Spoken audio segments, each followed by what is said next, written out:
the hilly. I can't PD and I can't find my willy. I'm just here for a little attention. Yeah, I got severe hypertension. So why you trying to get to know a higgy better? Canton whores, Bella's mom and 𝗵𝗵𝗲𝗇𝗵. I don't know, I'll give it a go.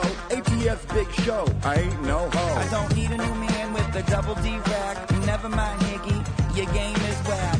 You're the whacker to my weed. Your game is whack. I'm not trying to hear that, see? I'm not one of the girls trying to get locked down. Prince Higgy, baby, Jameson crown. I get down with the hilly low comp ticket. 16 whiskeys is how I kick it. And you get excited for a midnight snack. I already told you, your game is whack. You're the whacker to my weed. Your game is whack. I'm not trying to hear that, see? Your game is whack. You're the whacker to my weed. Your game is whack. I'm not trying to hear that. I like sleeping alone. This won't go all night. A little needy and strange. It's true love at first sight. I'm the real deal. I do what I gotta do. From the rip, my whole heart's for you. Your whole heart is not for me. Not a half, not a quarter, not a quad, not a re. You know what's the problem? You're trouble in your heart. I'm big, thick neck daddy Higgy. He's not. I got a question, not to be rude. Are you queer? Cause you keep calling me dude.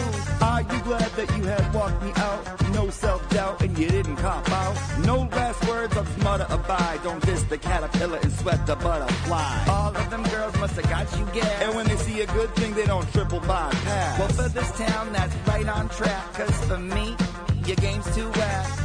You're the whacker to my weed. Your game is whack. I'm not trying to hear that, see? Game is whack. You're the whacker to my weed. Your game is whack. I'm not trying to hear that. What am I? Another pretty face getting you a drink from my military base? All I gotta know is why did you use me?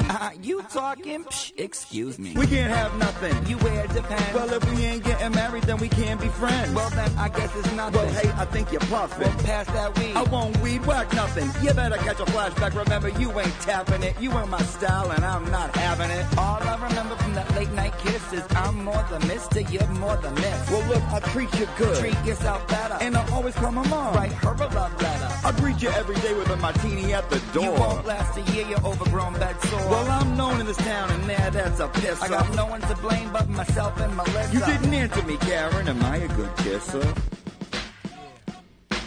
Don't remember, had a lot of Hennessy. A lot of girls out there that won't say no.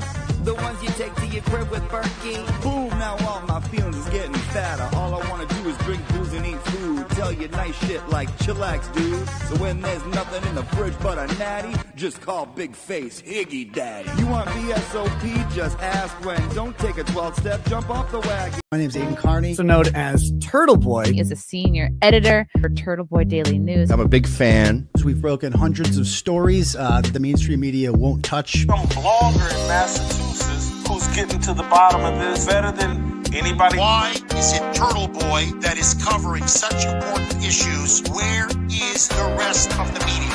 You did not say that you were gonna take my baby out of revenge and make him a transgender baby. Stop it. Don't you want to ask some questions? I know you do. I do. I know you do. People don't like the things that I say and want me to stop saying them, but I won't. I'm never gonna stop. These are the kind of stories that must be told.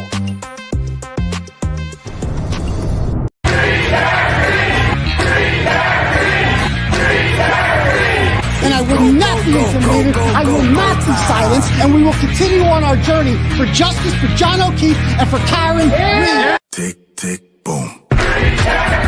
Boys, go baby, we bringing out toys.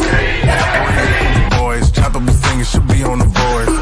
Bang, bang, we gon' ride out. Gang, gang, we don't die out. Want it like this, ain't no timeouts. Tell me who really gon' find out.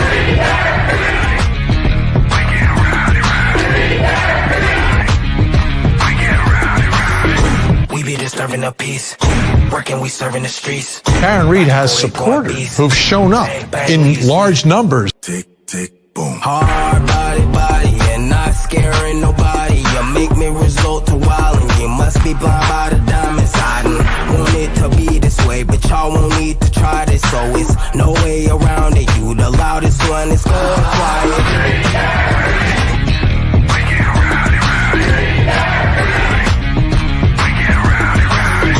We be disturbing the peace, working, we serving the streets.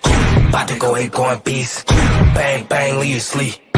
This is the first time I think I've ever seen this. An outpouring of support for someone accused of murdering a Boston police officer.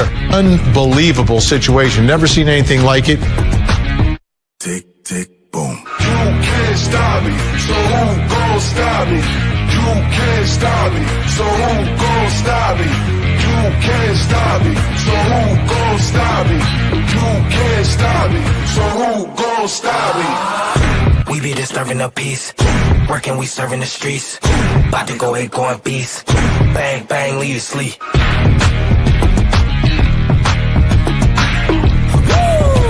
It's go, go, go, go, go, go, go time.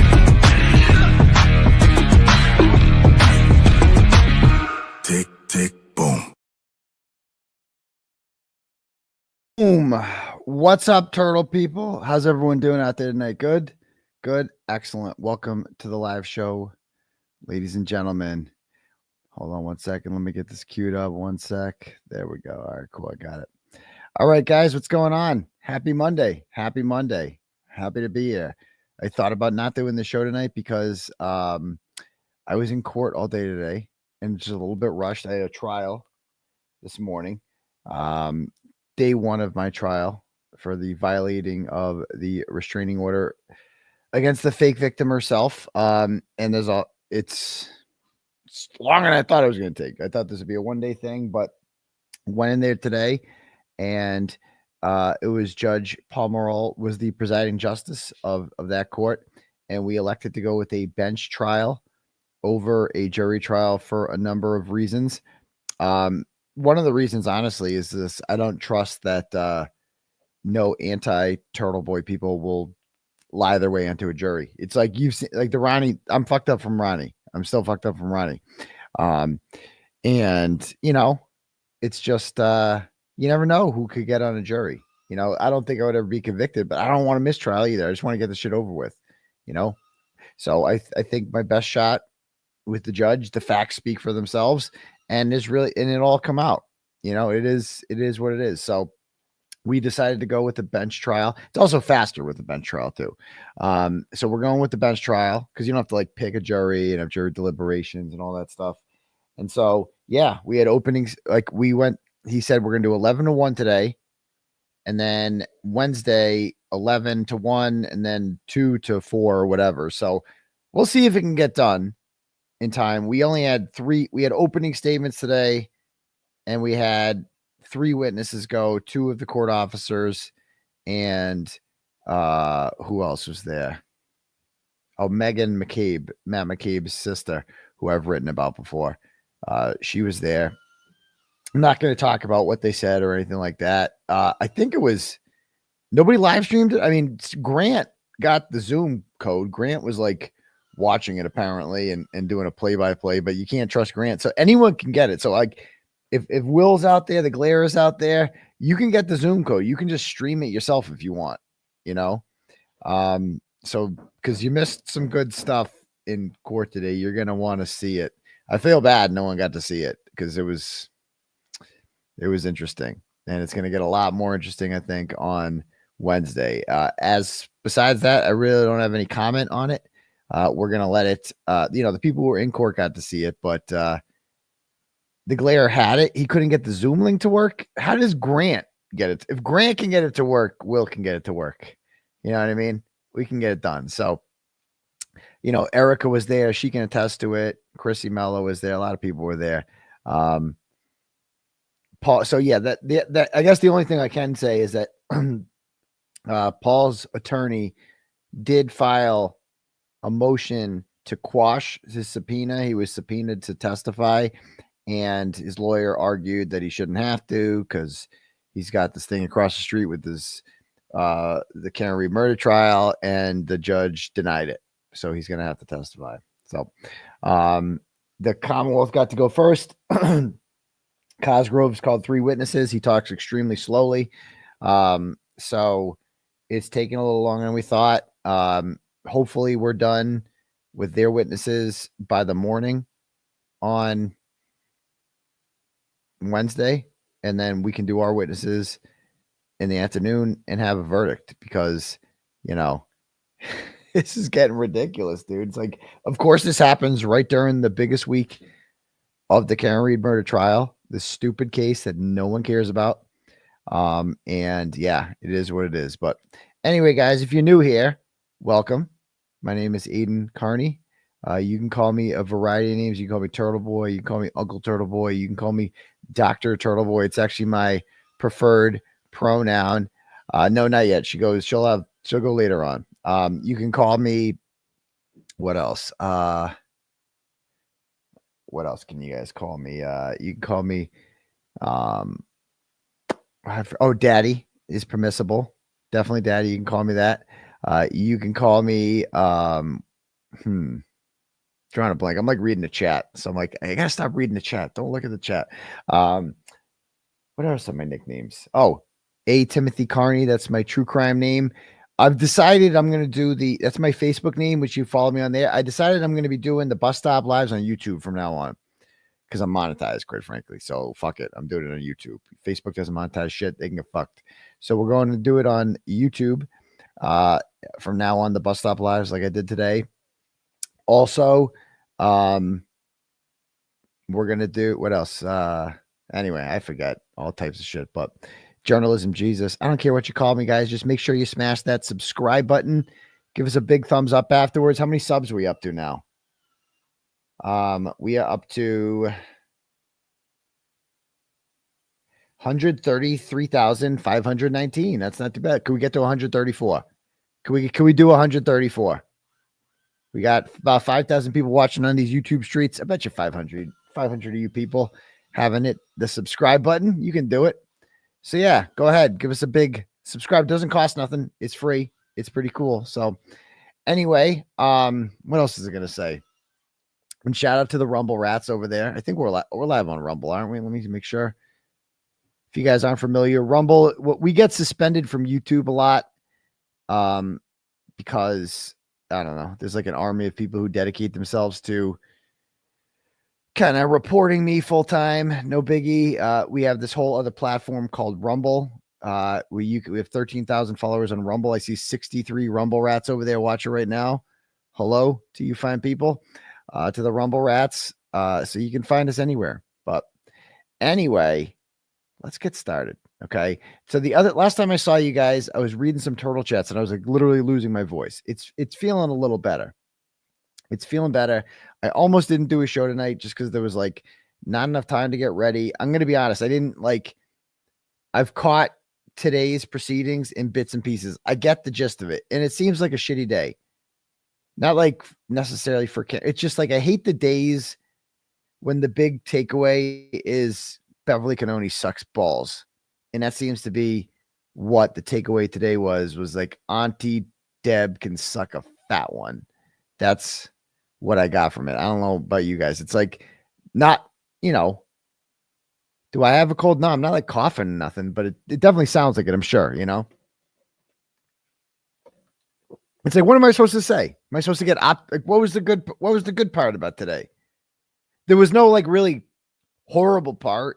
Other than like, man, these motherfuckers are so corrupt and they can get away with anything. Like, and Hank Brennan is such a filthy piece of shit. That's all there is to it. He's just such a worthless maggot. That's all he is. He's a fucking maggot. And he's just a nerd and he thinks he's tough. He's such a pussy too. Oh my God. Never seen a bigger pussy than him. And then Beverly Canoni is just the definition of a government hack. Just a lazy cunt. Like, oh, he called her a cunt. What else am I supposed to call her? It's like the perfect word. Like if you looked up cunt in the dictionary, there's a picture of Beverly Canoni right there. She's a cunt. There's no other way to describe it. Her behavior, her mannerisms. She's worse than him. She's the reason this whole facade is still going on. Any other judge, this would be done by now. Any other judge. Oh, and Rita was there today. I texted her last night. I'm like, Rita, it's verdict week. It's not the same without you down there. We need your spirit. And she's like, don't tell anyone. I'll be there. And she was there today. So it was great to see Rita there. I want to see everyone back there, man. Like this, we got to come together for this, guys. I know everybody has their beef. There was the beef between Resistance to Silence, or I know sometimes they called themselves Resistance to Syphilis, right? At least that's what Tom CPU called them, or Boston Mike. And there was a beef there between them. We got to get over it. This is the week we have to get over everything. And Paul Cristoforo, everybody's just got to get along this week. We need everyone, man. Everyone's got to come back, except for McDonough. He can get fucked, right? McDonough is still, he's back. Well, he never came in the first place. So it doesn't matter with him. Like, he was never there. He was never really part of this. So like, but Rita was a big part of this. Rita was like a huge part of this. She was at every day of the trial, you know, with the pom-pom. Like, she brought spirit to it. Like, it was what it was. Like, we got to come together. You know what I mean? We got to put it all aside, all of our differences aside, you know? And, you know, we got to just be there for Karen Reed. You know, she needs us. She needs us. She needs the legal team needs us. They need our moral support. You know, today was beautiful, man. There was a lot of love down there today. I got there and, you know, I had my thing across the street, and then they got their thing. Obviously the murder trial. There was a couple hundred people, I would say, there total today, just milling around. And the way people line up now, it's not like the parade of people like it was last time, like the tunnel greeting Karen Reed on their way in. But there's like, you know, there was a good crowd there that assembles across the street from where they get into their cars, and people were enamored by Dr. Crash Daddy. One poor lady, one poor unfortunate woman had an unfortunate spill. Okay, it happened right in front of me. She got very excited when she saw the Crash Daddy right in front of her, and she tried walking towards him. I don't know if she wanted to get a selfie or what, but she got caught up, man, in a dog leash and just took a really unfortunate digger. I was right there, and I'm like, oh, felt so bad for her. Felt so bad, you know, because she just wanted to get a selfie with the doctor, you know. I hope she laughed about it. I hope she can have a laugh over that. But, you know, I felt so bad, man. I'm like, oh, no, that sucks, you know. But I don't know. It was a great day. There was just a lot of good vibes out there. My courtroom was filled. You couldn't get an extra seat in there for the trial. And, yeah, man, it's just, we're back. So we're looking at, realistically, I think closing arguments have a good chance of being on Thursday.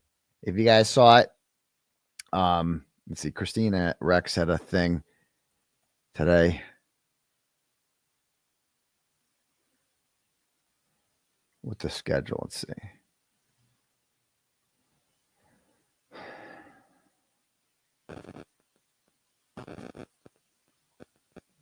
All right, yeah, so it says Rentschler is going to be the last witness.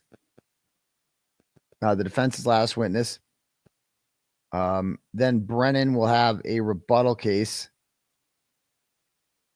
with Dr. Welcher. Who is Dr. Gillespie? Where did that one come from? And Maureen Hartnett. And then Terry Kuhn, the DNA lady. So no Jim Crosby, no, because he's the guy that did the molding. And even Auntie Bev was like, the molding is ridiculous. That can't come into play. We're not doing a molding. Yeah. So no Rick Green, no Garrett Wing, no Asian house lady that taught, like, that was awoken by everything. No Tom Kelleher, no Kevin Albert. There's no McAlberts at all. None. Like, it's just a very interesting way to go about this. And by the way, it's just bullshit they get to bring these people back. Like Judd Welcher, like, we haven't had enough of that bloviating motherfucker. Come on. It's like, why does he get to go twice? Once was plenty. Yeah, 𝗲𝗵𝗧𝗂𝗄, we have to finish with her. We haven't gotten to the good stuff today. I got to be honest. Like, I loved it. I was watching today. I don't know if there's any way Alan Jackson can speed up the bio, and I understand the bio is important. Explaining it all today. It's just too much bio of this woman. It's just like, I get it. She's fucking awesome. You know, it's like, can we get to the autopsy, what we're all here for, you know? But yeah, no Rick Green. You know, how do you guys feel about this? People like no bombshells that we were promised. I see this one. I mean, what bombshells were we promised? That somebody was going to walk into the house? That somebody was like, that they have somebody putting John in the house? I mean, that was Higgins. But in fairness, they assumed that the Commonwealth was going to call them. You know, they thought the Commonwealth was going to call these people. So I think they've just assessed exactly. It's not thank you, Altman. Thank you. It's not about what we were promised. This isn't entertainment, guys. This is someone's life is on the line. So thank you for saying that, Jen, because it's not, if you feel like, oh, I was promised this, who the fuck are you? Who cares what you were promised? You know? Hank didn't fucking call him. So is what it is. Her lawyers who are looking out for her best intentions have determined that the most likely way to get an acquittal with this is to not call the McAlberts and to likely point out all of this in summation. This is going to be a very different summation. I mean, he didn't call Proctor. That's the biggest one. They didn't call Proctor. After that, they didn't call Higgins. They didn't call Brian Albert, Nicole Albert. Go down the list. All these people, Matt McCabe, Julie Nagel. None of these people got called.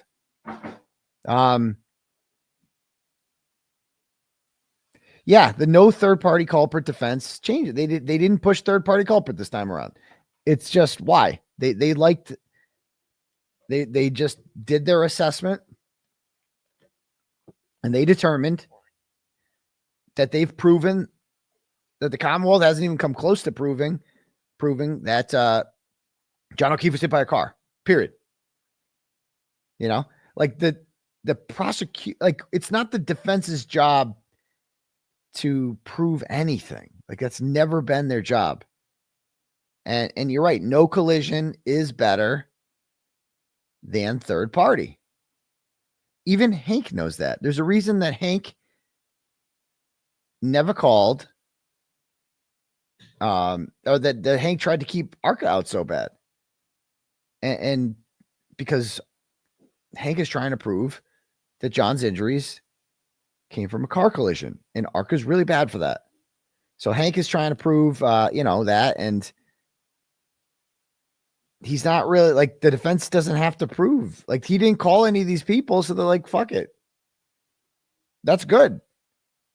7 less people to say John never came in the house, quite frankly. You know, there's a reason he called Sarah Levinson, because he needed someone else to say that John didn't come in the house. And he's like, well, who can do the least damage? Who's the least dangerous to us? Sarah Levinson is. Sarah Levinson, she doesn't have some fucking story about a black blob. You know? She's not on any text chains that the FBI got. Nothing like that. She was the safest witness in the house to call. So they called her. He played conservative. At the end of the day, his whole case revolves around Judd. That's it. That's his case. He doesn't have much. His own medical examiner fucked up, like was great for the defense. All Isaac Wolf said was that he fell down and hit his head, which the defense is like, yeah, sure. You know, he hit his head on a stair. And that's what 𝗵𝗂 said today, that he couldn't have hit his head on a flat surface, that he hit his head on some sort of stair or something like that. You know, she agrees with Wolf, right? I think where the lead pipe to the back of the head theory is out. John fell down. John fell down during the fight. John got knocked down. John hit his head on a stair. I mean, that's what has always made the most sense, right? Is that something freaky happened in there. A fight broke out and something freaky happened, period. That's it. That's all you need to know. A concrete, yes, anything sharp with an edge where it just falls down. Oh shit, that causes the gash. Boom. Done. Dog, maybe the dog pulled him down. the dog bit him before or after. Doesn't matter. I don't know. Use your imagination. But I do think they're pushing the garage thing. You guys notice that today? I haven't watched much with this new PI guy they had on today. Can you guys fill me in? Maybe the chat can fill me in on the new PI guy. Because again, I haven't had time to watch everything today. I was a little busy in court. But this new PI thing today, the guy gets on there and he shows pictures of all the doorways in the house, and he makes sure to show the garage, right? They're really pushing this garage thing. The garage lines up with the battery temperature of the cell phone. I think they talked about how there's like concrete in there and, you know, stuff like that. So he measured what? I don't know. But why'd they call him that? Everything's by design. He denied many of the photos too. What the fuck?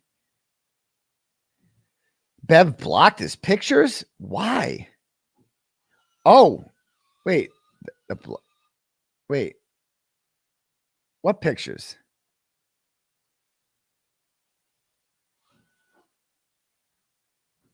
But, oh, and by the way, I'm supposed to be having on Wednesday, I'm having on the juror who was dismissed on the final day of deliberations last year. I mean, the final day of trial. She's going to come on Wednesday, which would be fitting because I think that I do think they'll be done at the end of the day on Wednesday. I do think that. I mean, if you just look at what Christina Rex is saying here.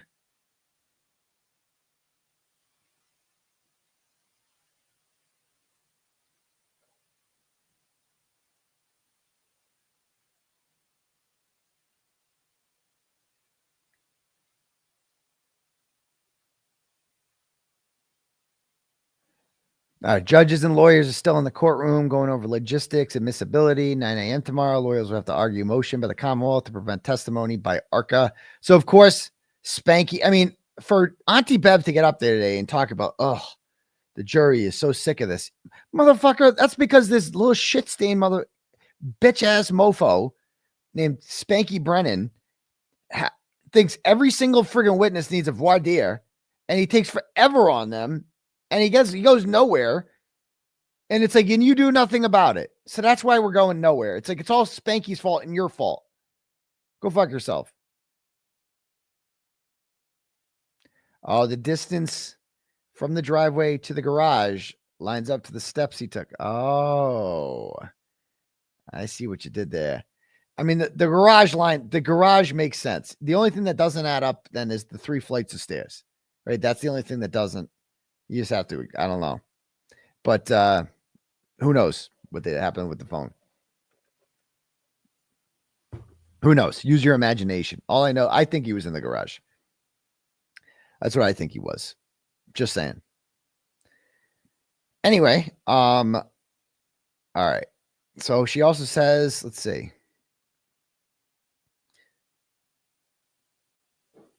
In this motion, the Commonwealth says it's received a slideshow from the defense in Rentschler on June 5th that offers a new opinion on 𝗫𝗄𝗃's injuries not previously disclosed. It objects to over a dozen slides on various hearsay and improper bolstering grounds. This will be argued tomorrow. Joy. Right now, lawyers are continuing to review photographs used in an analysis by Dr. 𝗵𝗂𝗶𝗂 to determine which will be allowed in when she's on the stand.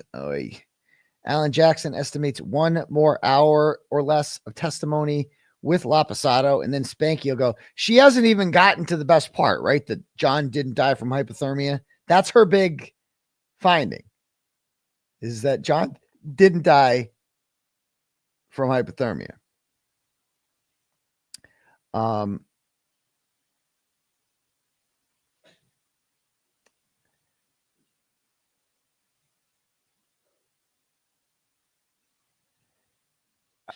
I would like to be as efficient with these jurors as possible tomorrow. It seems like they're just about ready to get this case. Let's try and keep things moving along. Okay, right. I mean, it's just someone's life.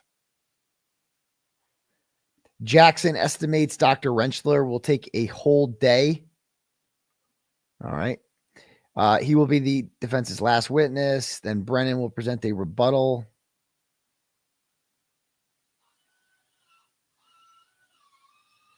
All right. So there we go. There we go. You know, so I think we could then this whole Terry Coon is quick. She'll get on that. Terry Coon comes on and she says that Michael Proctor sent her a swab in the mail to UC Davis. He claims it's from John's sleeve. She tested it. There's no dog DNA. And then the defense goes, well, how do you know that he actually did it? And she says, I don't know that he actually did it. Okay. He just sent me something and I tested it. That's it. And there was pig DNA on it. Okay. So there's that. So she'll be an hour tops, not even. Right. I don't know what Judd the Chud is going to say. That motherfucker talks and talks and talks. So, you know, realistically, closing statements might be Friday. They might be Friday. They might be Thursday. But I don't see how they would be Thursday. What will I do if she's found guilty? I'll be very depressed. I will speak to my therapist. That's what I will do. I mean, I've talked about this before. I have, you know, unlike last trial, I've actually thought about it this time. I don't like thinking about it. It's not a pleasant thought. It's actually pretty shitty. But, you know, it's something you have. Like last time I didn't even think about it. And I don't think she will this time either. Don't get me wrong. But it's like, I didn't even think anyone could be that stupid to think that she ran John O'Keefe over with a car, period. Like, I'm like, but then I met Ronnie. Then I interviewed Ronnie. Okay. And I heard what jurors were saying in there. And I'm like, I just have more faith in this jury, man. I've seen both juries. This is a younger jury. I don't know. Younger people are less likely to judge people who drink and drive. You know, they're less likely to automatically assume the worst of you because of that. I don't know. But I just can't imagine a world in which she's found, like, everybody knows, all these polls everywhere showing like 90% of the population thinks she's not guilty. Come on. They can't do it. They can't do it.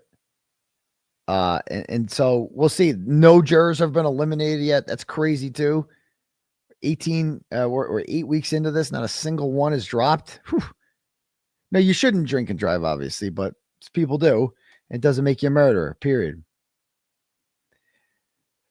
All right. So anyway, guys, if you want your messages read, the link to the turtle chat is at the top. You can send me whatever you want, pay whatever you want, write whatever you want. I'll read it out loud to the class. Just try to keep it somewhat brief. I was reading some the other day, and then I ended the show abruptly. And so let me just, I don't remember. Does anybody remember who the last person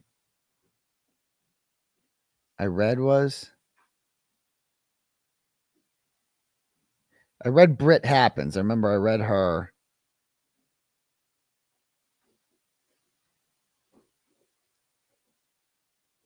Okay. I think all right, here we go. This is what I'm going to start with.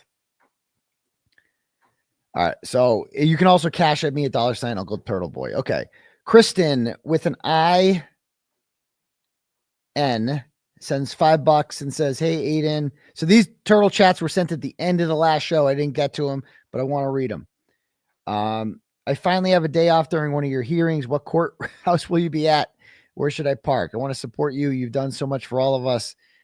So I'll be at Dedham District Court Wednesday, 11 to 4.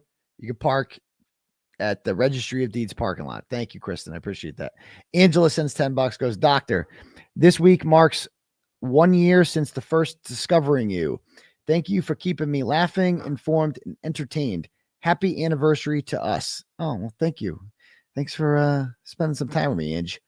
Claire sends $15 and goes, just wanted to get my Saturday Dono in. Take a shot of whiskey with honey and lemon juice for your throat. It'll help. Thank you, from Phoenix, Arizona. That reminds me, more states today. I'm collecting states for people outside the courthouse today. Today I met Maine, Colorado, and California. Those are some new ones. All right. So I've gotten Utah, Arizona, Florida, a whole bunch of other states. So I'm just collecting states.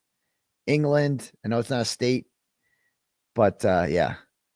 Anyway, next.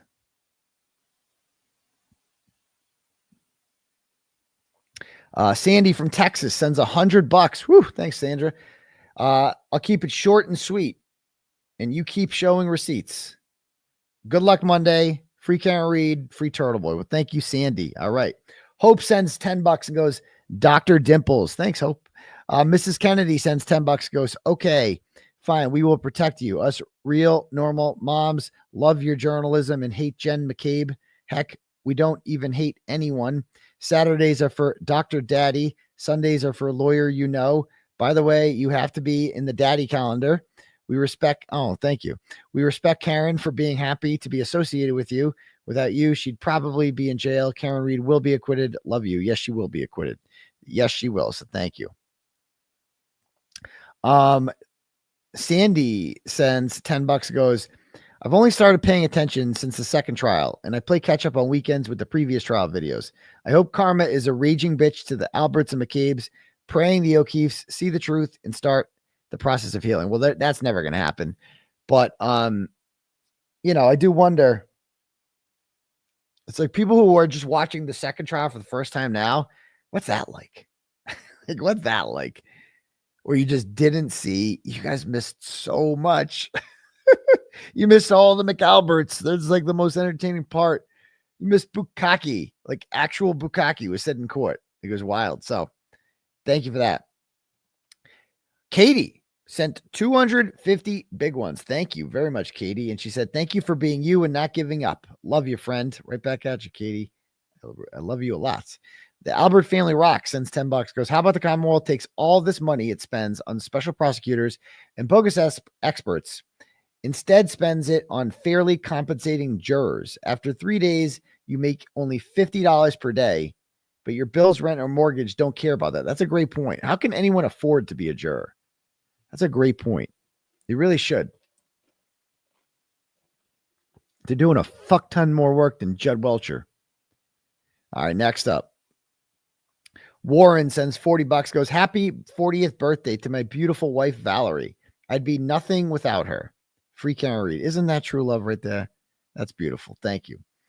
Truth Protects Itself sends $10, goes, 49 objections from the Commonwealth, 49 sustained from Bev.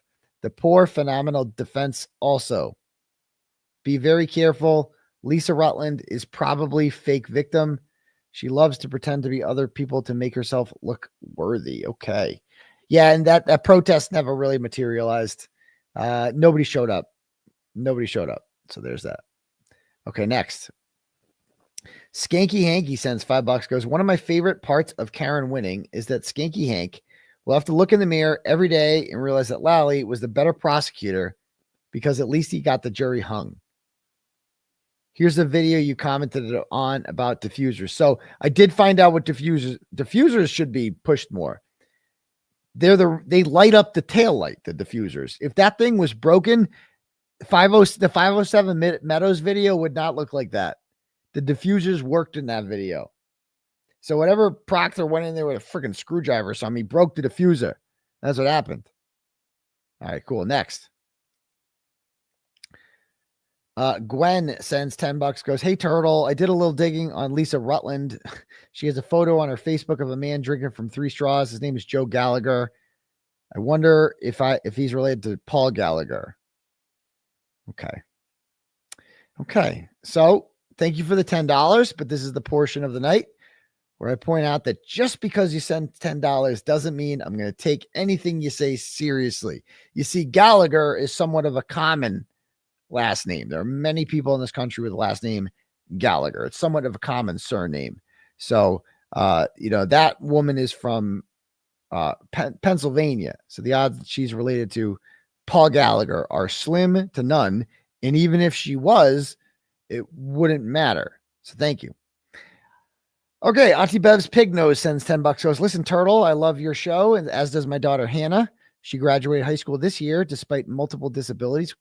Can you please tell her happy graduation? Happy graduation to Hannah. You sweet, beautiful thing, you. All right. Hashtag free Karen Reed. Hashtag fuck Hank Brennan. Okay. Thank you very much. $10 from Kristen says, in 𝗀𝗏𝗆𝗃's blue paint experiment, injuries to the shoulder occur because the car pulls the shoulder forward. I haven't heard this particular injury highlighted. Take a look. Okay. Thank you.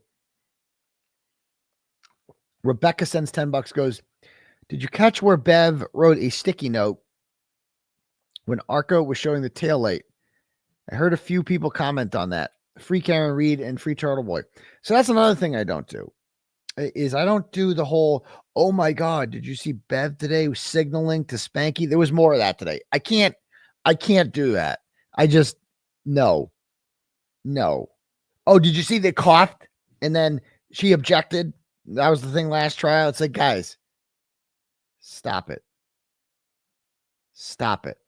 There is more than enough stuff we have to focus. Like today, 𝗵𝗵𝗃 not getting reprimanded for what he did in court today. That's something you could talk about. Like undeniable shit. Enough with the fucking, oh my God, did you see this signal that Auntie Bev sent to them? Just stop it. Stop. Auntie Bev doesn't need to send signals to 𝗵𝗃𝗃 Brennan to show that she's in the tank. She does that openly. She doesn't need to hide it. So there's that. All right, next up. Laura sends $5, goes, the tail light diffuser is a device that softens and diffuses the light emitted by LED taillights, creating a smoother, more uniform appearance. Thank you. Appreciate that, Laura. Rebecca sends $5, goes, also, someone took down Bev. She sustained 48 out of 50 objections that the Commonwealth objects to and none for the defense. Someone actually keeping track of that. I hope she is called out for her bias, which has been extremely noticeable since trial 1. Interesting. Okay, next up. Turtle, Rue, Amber, Aunt Bev is a cunt, sends $100, says, can we find out if Crash Daddy has a single twin brother? Asking for a friend. P.S. Have the defense done enough without the third-party culprit? I believe they have. And I don't know if he's got a twin. Again, I respect him for his brain. I don't want to sexualize the good doctor, so thank you very much. Next up. Cynthia sends $10, says no comment. Thank you. Jen sends $25, says, listen, Turtle, good luck Monday. Looking forward to you doing journalism with a just ending afterwards. Well, thank you very much. Joanne sends $5, goes, Turtleboy, when did the taillight grow teeth and claws? I missed that part. I know. And how come the taillight doesn't have any blood on it if it like cut John up? And how come it wasn't there at 7 a.m.? I have questions. Thank you. Kerry sends $10, goes, why didn't they do all this testing showing she backed into his car in the driveway? Who? The defense? I don't know. BB the OG sends $5 and says, listen, Turtle, some Kearney Braden account is posting photos of Yanetti's family. Can your peeps report the account? Okay, family should be off limits. Well, I agree with that, but it's kind of boomerish to be like, oh, can we report this account? Because they're posting really offensive shit. It's like kind of welcome to the internet. Like that's just how it works. And you're more than welcome to report them, but it's not going to get shit taken down. I don't know. I mean, it might, but you know, it's like, this is who they are. They're ugly people who have no, I mean, you should have seen this shit. This is nothing. Maybe I'm just used to it.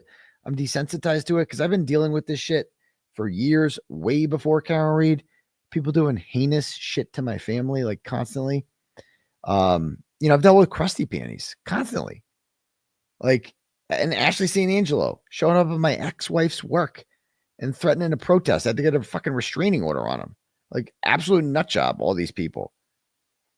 Like, you know, constantly bringing it to my family, constantly sending shit to my dad. Dude, they fucking murdered a turtle, shot it in the head, and then put a piece of rope through its neck and hung it from my parents' balcony, a railing leading up to their door, 2 days after my mother died. Like, that happened to me. So, no offense, sir, with the turtle chat. I don't give a fuck somebody's posting a picture. You shouldn't post a picture of David Yanetti's family, but, bro, they murdered a turtle and hung it at my mom's house. So, spare me the outrage about somebody posted something on Twitter I don't like. Like that actually happened in real fucking life. A dead, murdered turtle at my parents' house. You guys think I'm lying about this? It was on the fucking news. We posted the picture. You guys don't remember that? That happened in real life. So, like, I don't like when people just remember who you're talking to when you're talking about, oh, somebody posted a picture of someone's family on Twitter. I'm like, oh, I wish that was the worst thing that ever happened to me. You know, I wish that was the first thing, you know, but anyway, back to this. Jill sends $7. Just imagine that happened to Jennifer McCabe. Just imagine that. But it's okay when it happens to my family. Jill sends $7. Can you please talk more about the guy named Steve you mentioned in a prior video who said they knew John O'Keefe went to the house? I've never heard the story. Thanks. Jill, I appreciate the $7, but I'm absolutely not going to repeat an entire. You can just research it, Jill. You got to learn how to Google. We have a search bar function on the site. I've written stories about it. I've done shows about it. This is the part where you become an adult and you just search for it. That's it. And you find it. And I don't just give it to you. You know what I mean? You got this. You got this. Anyway, back next up. Okay. Andrea sends $5. Goes, it boils my blood that Auntie Beverage tells Jackson not to make comments, but Spanky is allowed to say things like, you don't like that question? Outrageous. Good luck with the trial Monday. It is outrageous. Thank you. Jen sends $5. Goes, first turtle chat ever. I want to throat punch Hank when he says, over here. Oh, like a dog. I know. I hate that man. Lena sends $5. Goes, join the party late. Just an appreciation post. Sick of the hypocrisy in this case. Well, thank you very much. Peace and love from the UK. Sonia sends $10. Goes, if the defense is closing after 2 more witnesses, can they call Wing, Green, Higgins, Proctor, and 𝗃𝗏𝗏𝗺 anyway? No, they will not be doing that. Thank you. Amy sends $20. Goes, I know you don't want to talk about key cycles. I know. No, I don't. But hear me out. Speaking of Ronnie's interview, don't you think the defense has to clear up the tech stream timeline? They've done that.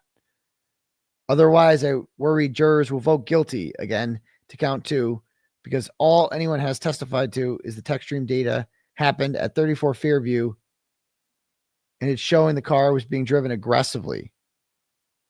I feel like they have. That's what the 𝗃𝗏𝗏 was for, right? But again, I don't remember anything from any of those testimonies that was all compelling.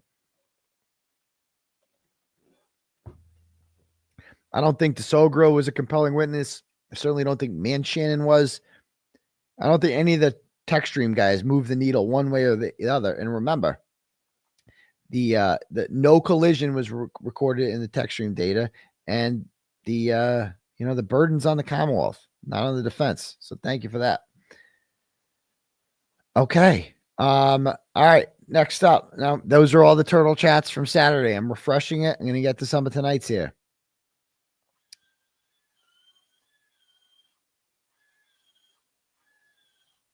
Oh boy. All right, here we go. Jess and Jen send $10. Goes, sending love and prayers from the Cali twin turtle riders. Good luck with your trial. You got this. Thank you. Linda sends $10 and says, free Karen Reed. Thank you, Linda. Sandra sends $50 and says, please tell me that the jury hates Hank and his trash assistant is 100% sleeping with him. She was making all kinds of faces when Alecy was on the stand, was stating the motion to dismiss. She sucks. I've never seen a more.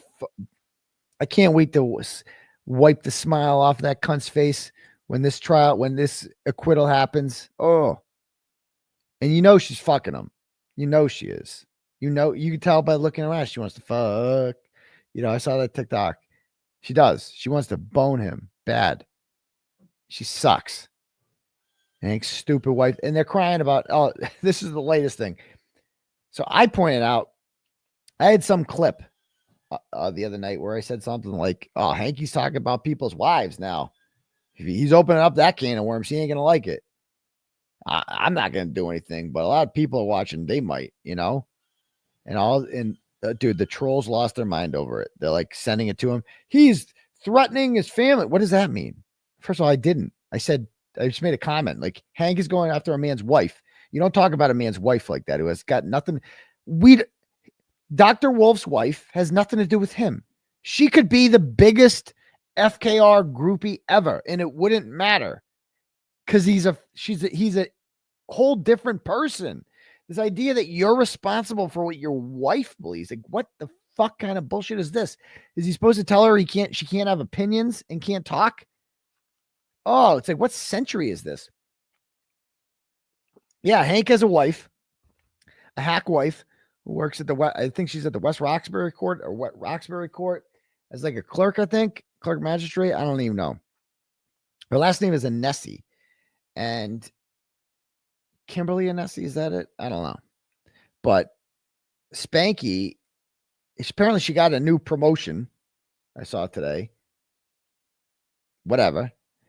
She's just a hack. Now, and all I was saying was that, like, people are going after, he's going after Dana Wolf, who has nothing to do with anything. Millions of people watch this shit. What are they going to do then? And I'm not saying I'm doing that. I'm saying that's what other people are going to do. I don't, for the record, to be very clear, I don't think anyone should, I think everyone should leave wives out of it. But Hank is opening the door now. And when other people, sorry, I guess I got to turn this down. When other people start doing that shit, it's like he shouldn't be surprised. You know, it's what happens. Hold on, I'm like glowing. That's why I leave wives out of it for the most part. Anyway, back to this. I mean, you can hope. I said I hope things happen to some people, but like, you know, I'm not actually going to do anything, for crying out loud. Like, it is what it is. Anyway, back to this. Linda Logan sends $10 and goes, free Karen Reed. Thank you. Did I read that one already? Oh, you asked if the jury hates Hank. I think they do. Just from being in there. That's all I like to do is look at jurors. It just seems like they don't like Hank very much. Did Sue O'Connell have any juror reaction today? Let's see. I know Jess was at my thing, so she wouldn't get to see a lot of it. All right, let me see. I'm going to go to Sue's Twitter.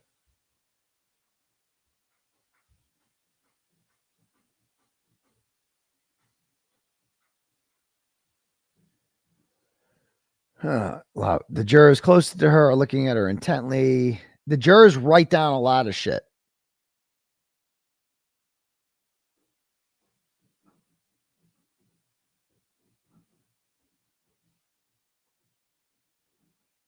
My colleague, so she wasn't in there for it. My colleague tells me the jurors had no visible reaction to the hoodie or the judge's instructions.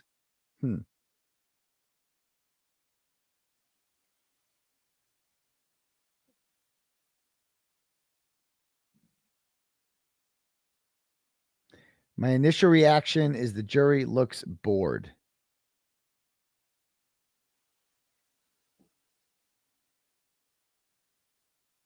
Okay.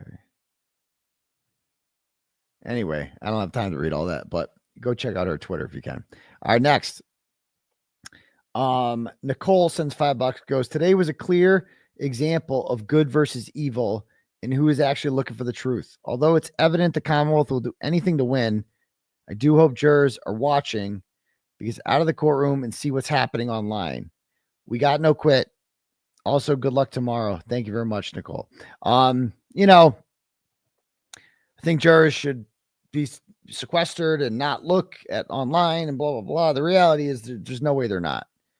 And if they're going online, that bodes well for Karen Reed because they start going down the rabbit hole. They read about this shit and there's no way you can convict her. No way. All right, next up. Randy sends $10, goes, no question, just a Dono. I've been a little tied up. Okay, thank you. Allie sends $5 and goes, shout out to you and Karen Reed tonight on Gavin McGinnis's Censored TV. Oh, I've been on there a few times. I love Gavin. One of his hosts, Maddie, has been through prosecutorial misconduct, and his guest was the wife of one of his fellow club members. They gave you mad props. Very cool. Thank you. Megan sends $5 and goes, your shows are my new favorite obsession. Free Karen, Reed, and Turtleboy. Which of the mistrials that the defense is asked for as trials do you think was better? I think it was today. So do I. I think today was great. Nicole sends $5, goes, it was refreshing to see Hank in front of a different judge when he tried to get your phone records. He quickly realized he wasn't under Auntie Bev's wing. I would not be surprised if it ever came out that Brennan and Bev were engaging in ex parte meetings. At this point, the obvious corruption is laughable. Well, thank you, Nicole. I agree with that completely. Kimberly Anesi sends $25, goes, when this trial is over, we need to continue to show up and protest. Every trial Canton presides over needs to have a gallery of people in spanky Brennan clown shirts like Barstool did for Roger Goodell. I know. We tried selling those on our store and it got taken down. How did Barstool get able to? We got copyrighted on when we started selling Mellow shirts. We got copyrighted on it. I would love to send it. Oh man. Yeah, I got to see that. Rebecca Lavoie from NHPR just texted me. Great lady. I love Rebecca. She's a perfect example of somebody that I don't align with politically, who were just completely on the same page when it comes to Karen Reed. She said, I was just on with Vinnie Politan with John DePietro. Man, that dude is an idiot. He really is. He's a fucking moron. So thank you for that one. Okay, cool. Next up. And I'm with you on that. Like when this is over, I just want to protest Auntie Bev full time, like full time when this is over, because it's not. I just want to protest her. I just don't like her. So you should be allowed to do that. Once this case is over, then there's no more witness intimidation. You know, is what it is. Thank you. Okay. Let's see. Jennifer sends $5, goes, you need to do your own documentary for Netflix with all your reporting before someone else does. Well, Jennifer, funny you should say that. If you guys saw me today, the documentary, I'm starring in a documentary that's been greenlit by a major production company, and it's going to be hosted on a major streaming service, and we're going to be doing a Hollywood movie on it too. And if you don't believe me, you'll see what's coming. It's coming. And the doc crew was there today getting some footage. They'll be there all week. It's going to be dope. So nice to see you guys down there. Next, Carrie Knapp sends $10, goes, are you allowed to tell us what the defense's plan was for Proctor's texts before Brennan made the friend read them? I remember you said you knew what they were going to do before it got hijacked. It hasn't been hijacked. I'll just say that. The plan is still in effect. Let's just put it that way. Matthew sends $10 and goes, it seems like the notes from the jury were influenced by having the lawyer in the jury. First off, how does the lawyer get selected for jury duty? What? I don't get your question. Who said? I don't get the question, Matt. Thanks. Anonymous sends $10 and goes, I think the 3 flights of stairs was John fighting back. Your phone may register a flight as climbing stairs. Would you explain why? Would explain why stair events on John's phone spans 2 or 3 minutes from start to finish? Maybe. Kathleen sends $10, says Bev was unbelievable today. Maybe she's getting pissed because the defense is doing so well. Maybe. Kristen fucking Cunty Bev sends $10, goes, just want to give you a shout out to my coworkers, Vicky and Megan. Fuck Hanky, free Karen Reed. Jody sends $11, goes, the sweatshirt could have been washed while in Proctor's possession. Notice the caps in Dipstick's name. Okay. Kristen sends $10, goes, I can't wait till Karen is free, but I sure miss everyone going on Thursday and hope to be intimidated by the blogger. Stay strong and fight corruption. Yes. Kim sends $25 and says, all of us taxpayers should be outraged. Does Krusty claim the yellow envelope from Meatball Morrissey when she adds her income for food stamps, mass health, cash benefits, and double dipping? Auntie Bev has my head popping off. Okay, thank you, Kim. $25 from Webster Square Kid says, how the fucking you not call that slimy fuck Brian Albert to the stand and watch him lie about every part of this? Because he's going to lie. The jury needs to hear him tell why he never came out of the house. But why? Why not just point that he never came out of the house? Why give him a chance to come up with some bullshit? I mean, you can make him look stupid, or he could be believed. You know, he does this whole Mr. Rogers thing, and I'm a Marine, and oh yeah, he's an expert liar. He was not bad on the stand last time. He was a problem. Alan Jackson did not break him last time, like he broke others. So we'll see. The jury needs to hear him and explain the waterfall video. Okay, butt dials, rehomed dog, sold this child at house. Yeah, this jury's never going to find out about those butt dials. They're not going to find out about so much shit. But as long as they get the win, none of it'll matter. If she's convicted of anything, it's the second guessing is immediately going to commence, and it will be, you know, completely validated. Like you'll have every right to second guess if that happens, and all this is left on the table. But I don't think it's going to, so it doesn't matter. Next up, Lindsay sends $10, goes, I believe Crosby is a rebuttal witness also. No, he's not. He said today he's not calling him.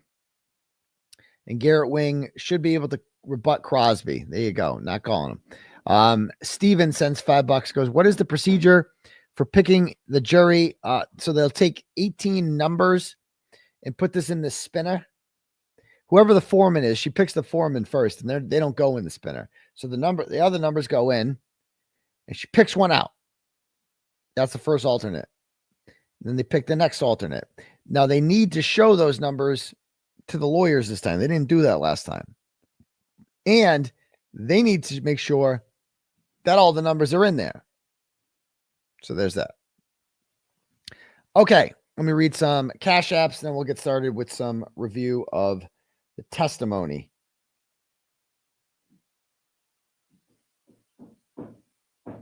Hold on.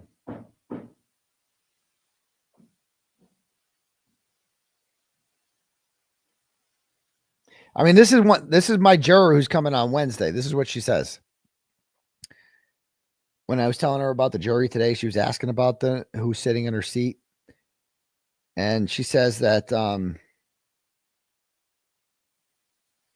because she's asking, like, are the jurors making faces? And I'm like, not like you were. And she says, not making themselves targets is great, but how can anyone tell how this is going? I guess you can't. I wish I could see them and watch with juror eyes. I read most of the commentary from last time after the trial was over, and not everything hit like it would have if we knew everything like you all did. I think this jury is probably more likely to be reading stuff online than the last one. The hardest part of reading them is never having been in their shoes.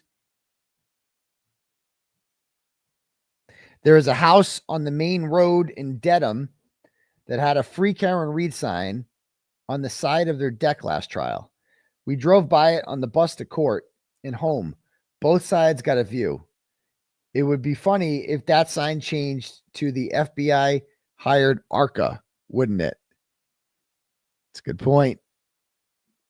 That's a good point. What if people lined the roadways with like FBI hired 𝗧𝗏 signs up and down the street that the bus comes in on? Not that I would suggest that, but that would be fucking crazy, you know?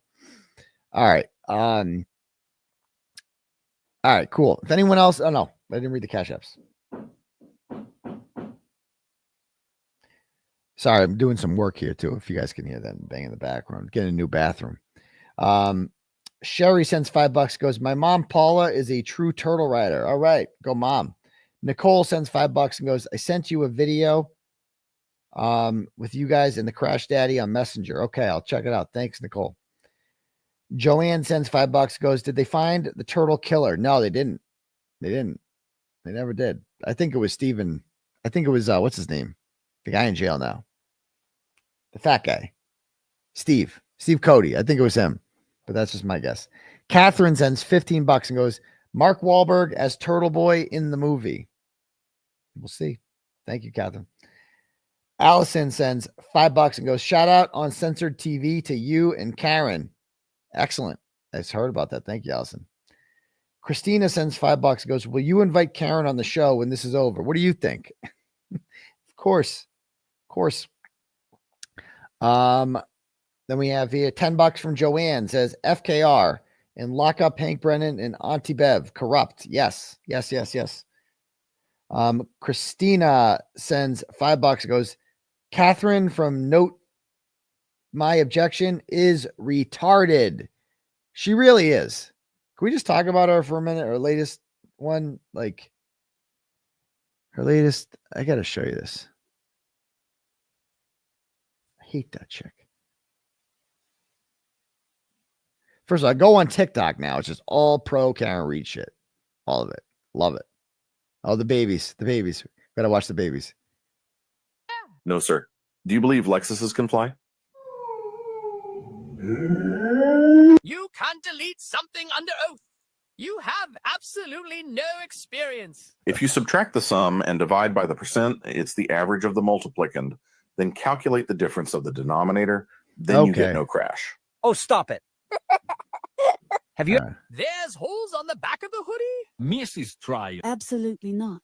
This is not fair. I understand you want a mistrial, but it's lunchtime. Fine, I cheated. Jurors, cheating is allowed in murder trials. Nobody likes cheaters. There's holes on the back. All right. Hey, dude is running. Yes. You knew that you needed to get immediate medical attention. I've had these dental implants. This would be Karen Reed's defense attorney, David Yannetti. Oh, go away, Colin. I do. During this investigation. So for the past month, I've been. Anyway.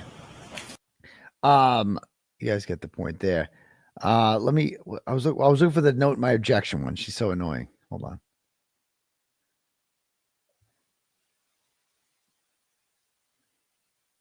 Oh, she's so annoying. We got to watch this one video, though. She's just the worst. The sound of her voice. I apologize for the sound of her voice.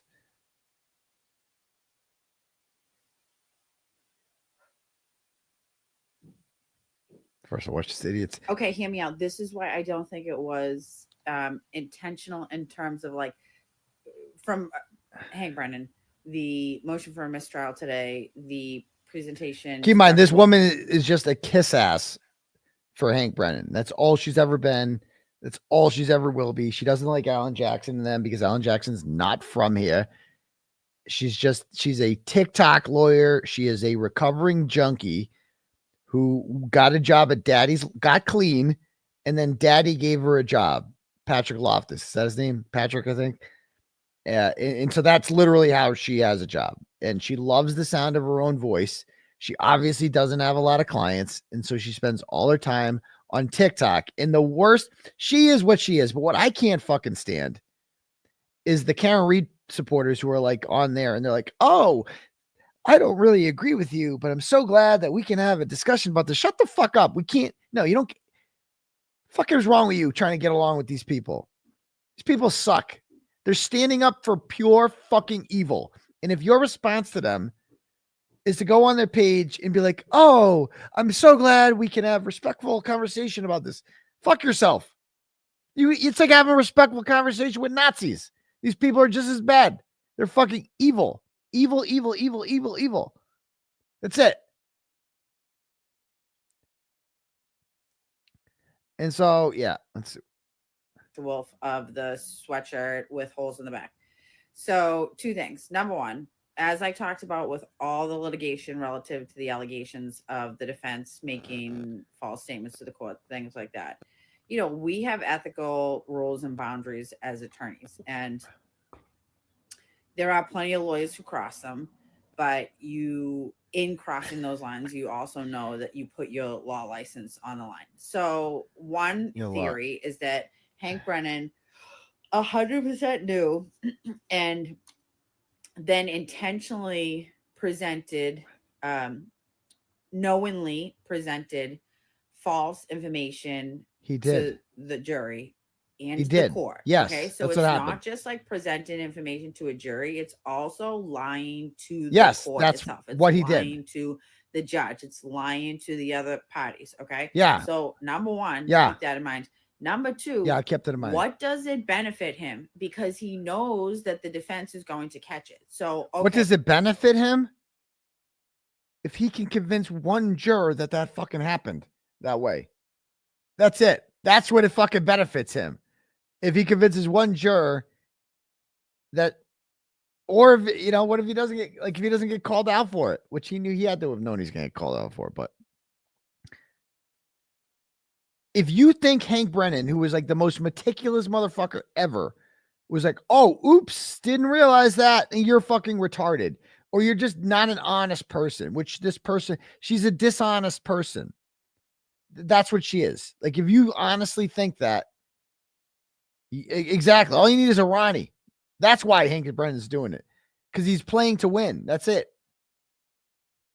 And what does it benefit the Commonwealth to say, ooh, I'm going to get Dr. Wolf, and I know it was Maureen Hartnett that cut the holes, but I'm going to show it to him anyway and pretend like it came from the road rash, so hopefully the jury draws that inference. But I know that there's a team of super intelligent lawyers and Karen Reed, who knows everything inside and out, sitting at the defense table, who are going to know that that's not correct, and that Maureen Hartnett, in fact, okay, shut there up. will be a third trial, right? No. Like, they put this woman on, like, this woman loves, somehow she keeps getting on TV, and she just loves the sound of her own voice.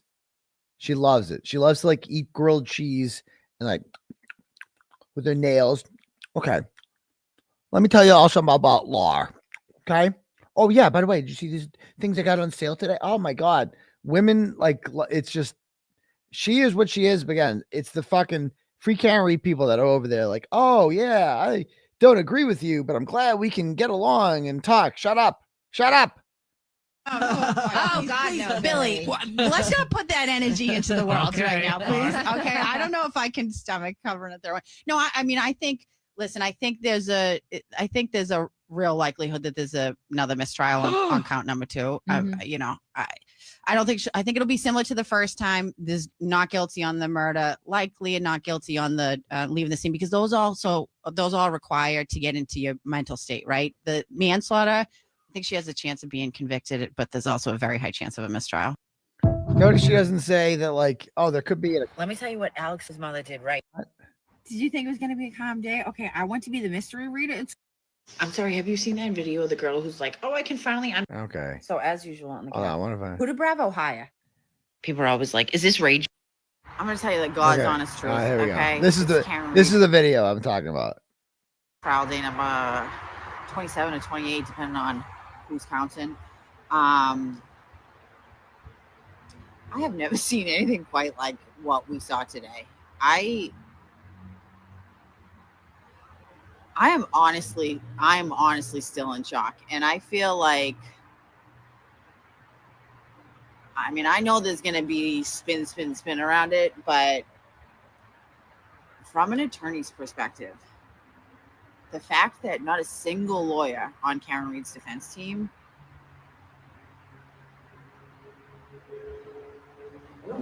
saw those videos and thought, I don't know that we should play these for the jury, because they basically show exactly what we've been saying can't happen, but the Commonwealth says did happen. Like, literally right down to... Is she retarded? Is she fucking retarded? Is she? She really thinks that the Karen Reed team showed those ARCA videos and we're like, oh, fuck. Oops. This is the most retarded take I've ever heard in my life that these people all say.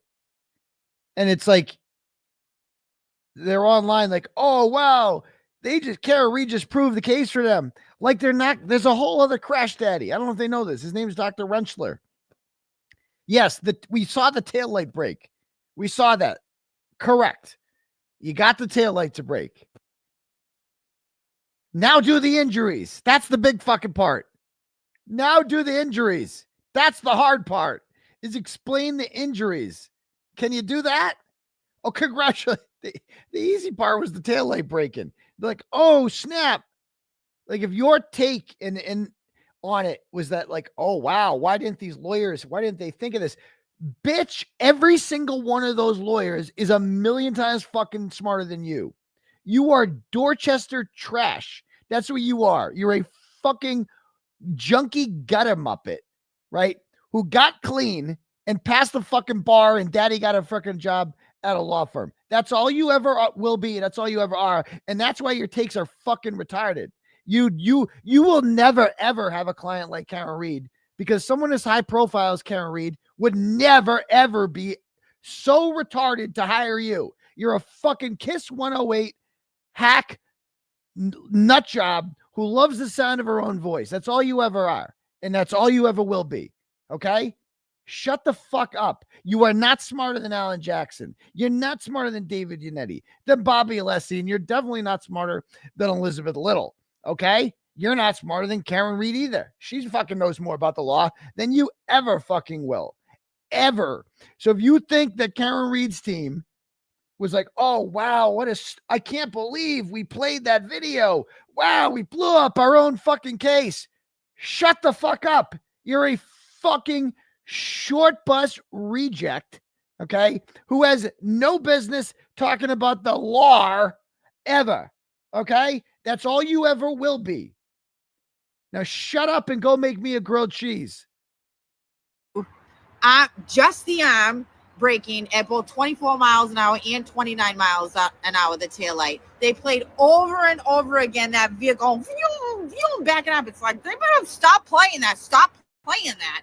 It's like you see and like, holy shit, that's going fast. Like, it looks fast. It just looks fast. And then you got Rescue Randy, who literally gets sideswiped, breaks the taillight, does the pirouette. I think maybe Trooper Paul needs, he's owing an apology. And not a single, nothing on the lower body, none of the lower extremities hit the car. Like, literally, it refuted all of the points that the defense has been trying to make. When I tell you, I watched it with my father today. The two of us were looking at each other.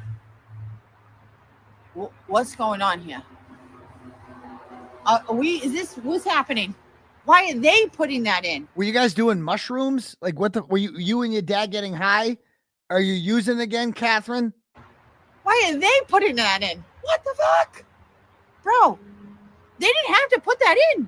They didn't have to put that in. They could have just kept it with ACA's first report. They don't have to put that in.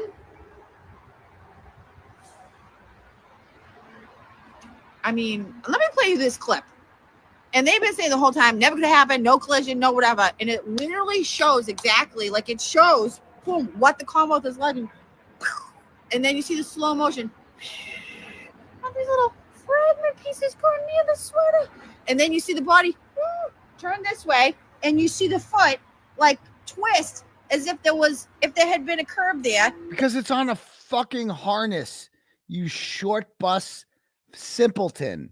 What the fuck is wrong with you? Of course, it's on a fucking harness, dipshit. That's why it's...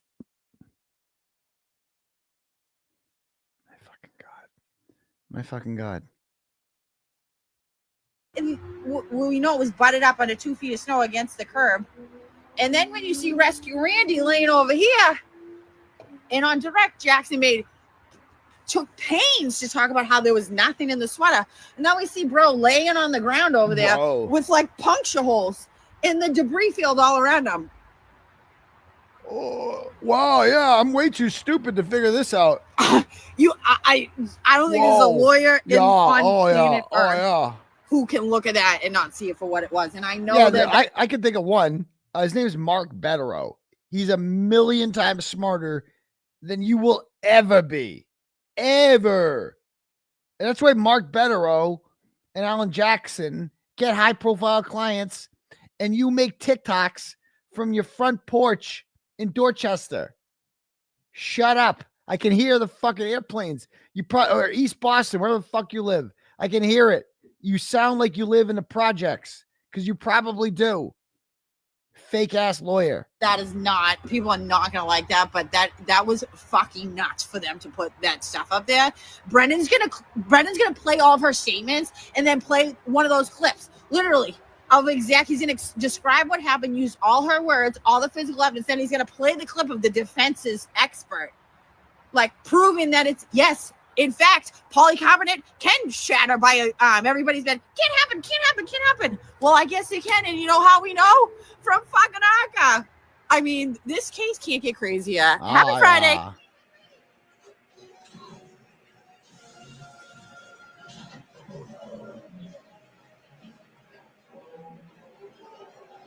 Yeah, now explain why his arm isn't fucking shattered.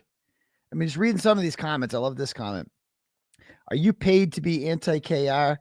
It's so confusing that you try to, as an attorney, to find micro pro-Commonwealth maybes. Exactly.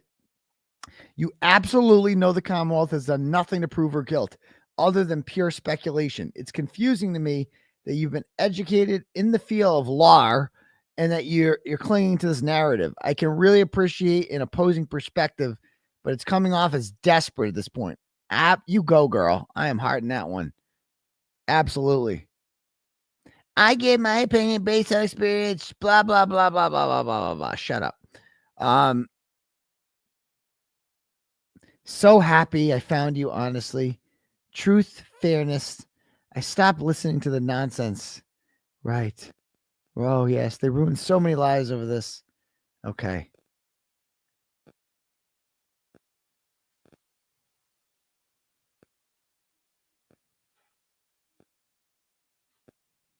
Anyway. Trooper Paul was right. Oh, my God.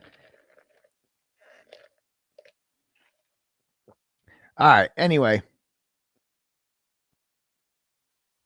I don't have time to read all these, but all right. So that's that. Anyway, that's my little rant about that.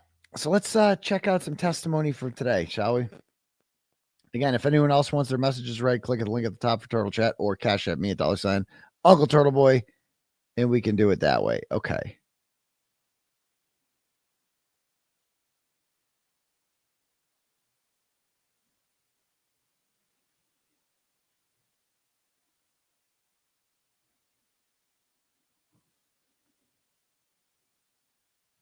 So again, I have no timestamps here, so I'm just going to try to find. I mean, just Hank's demeanor with this douchebag is just the worst. The way he was with this guy, he's just so rude to him. Just the way he talks to him. I'll play some clips.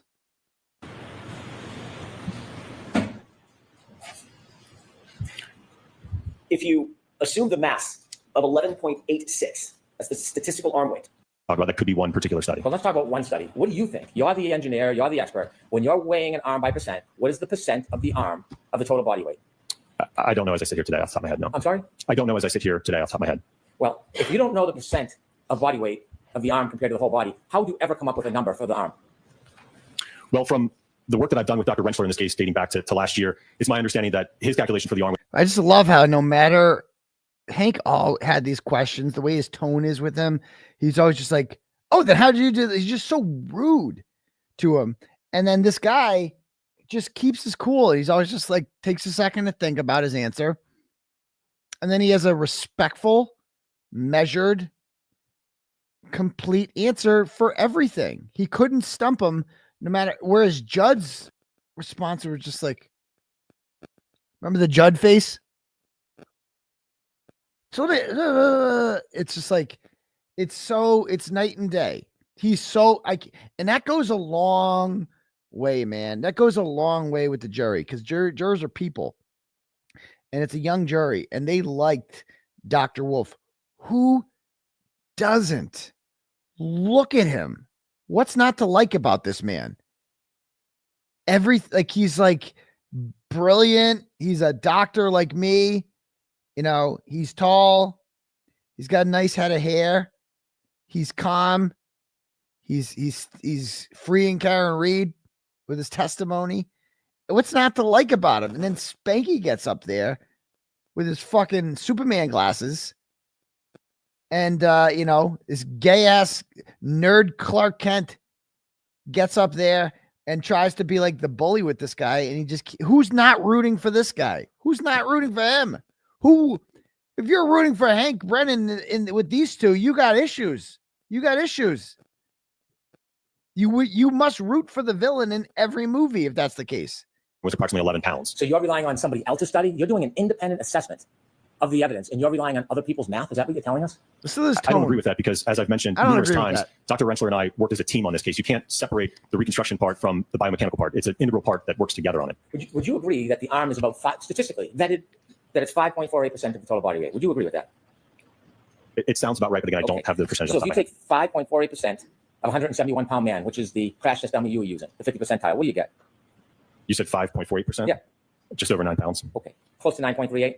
9.37. Okay. Now when you have 216 pounds, 5.48%. 11.8. 11.8. Sound about right, doctor? By that calculation, yes. Okay. Now, you said you had some confusion where I'd get that number from, this 11.8. Do you remember that? Yes.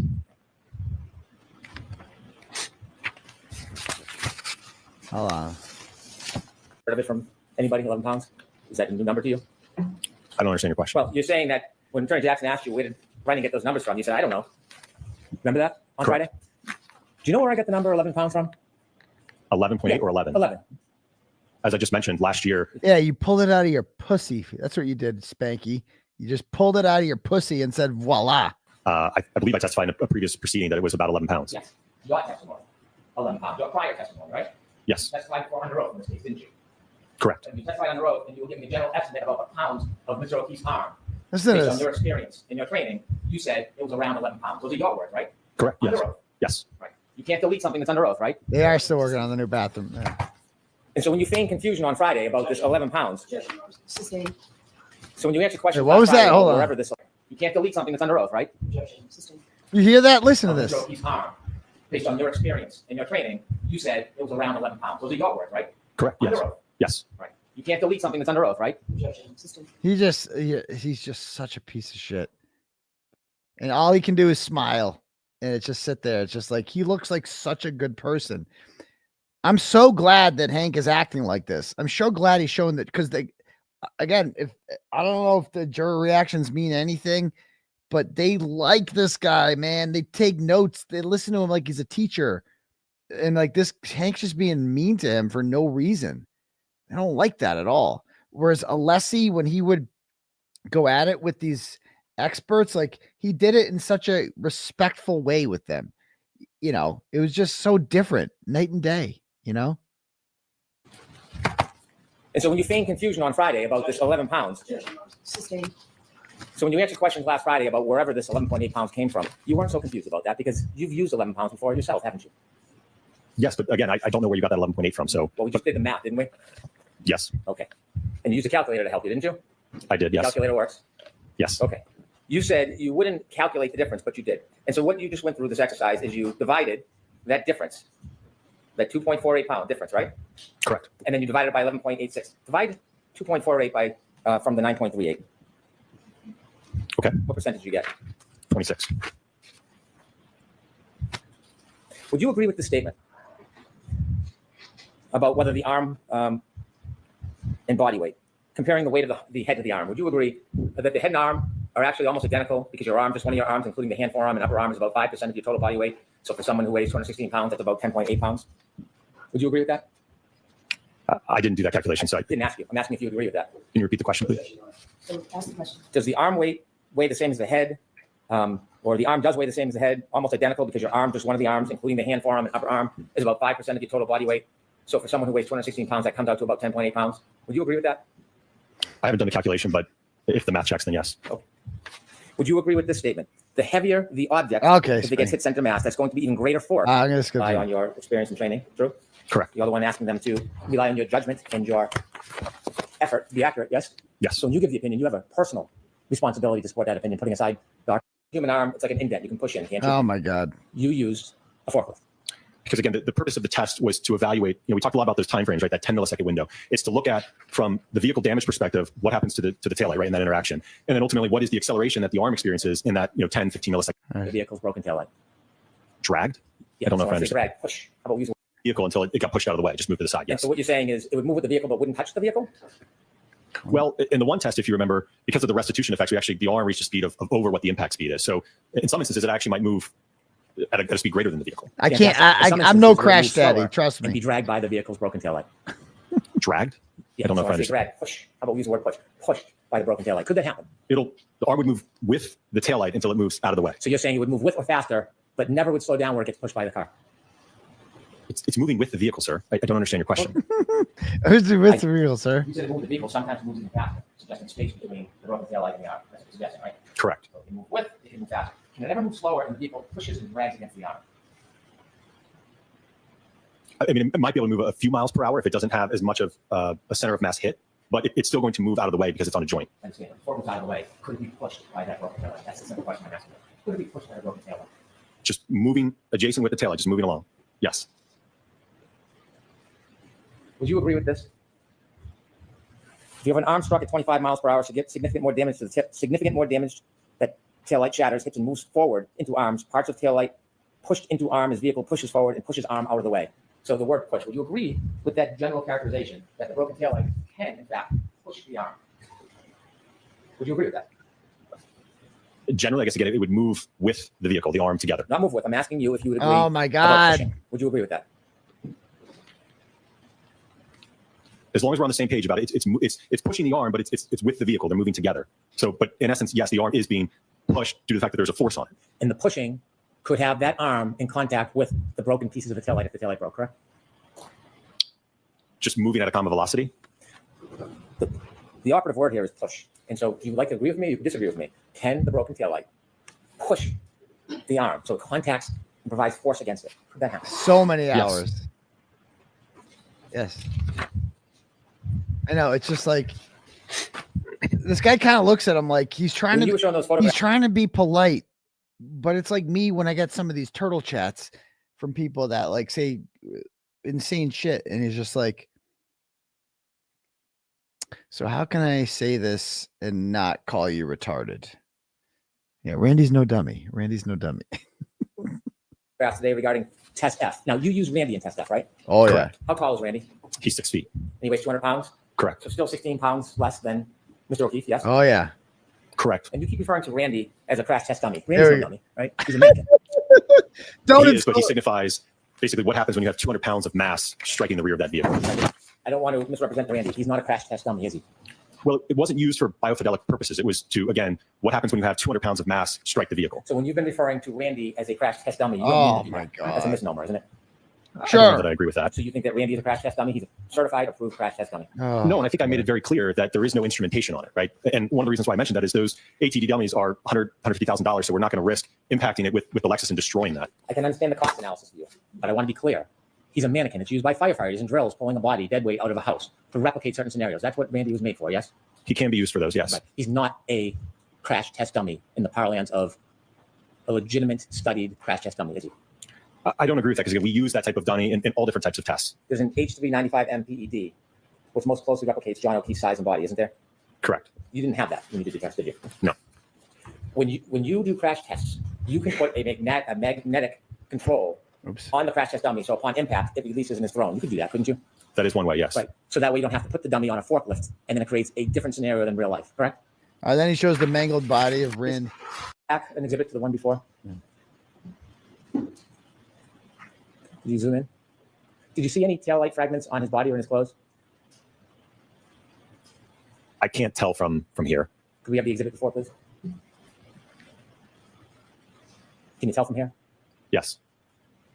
And finding taillight fragments on the clothes after a collision, that's not unique, is it? Unique? No, it's possible. Well, according to this, it's probable, yes? In this test, that did occur, yes. Could we have exhibit 201D, please? Do you know what this is, doctor? Did you see this picture in your analysis? Don't know if I recall that specific photograph. Do you know this is taillight shards found in Mr. O'Keefe's clothing? Objection. Sustained. Did you consider this photograph during your analysis before you gave your opinions regarding cuts and tears and lacerations? No, sir. Like, this is really the taillight found in, like, what the fuck even is this? How big is this taillight?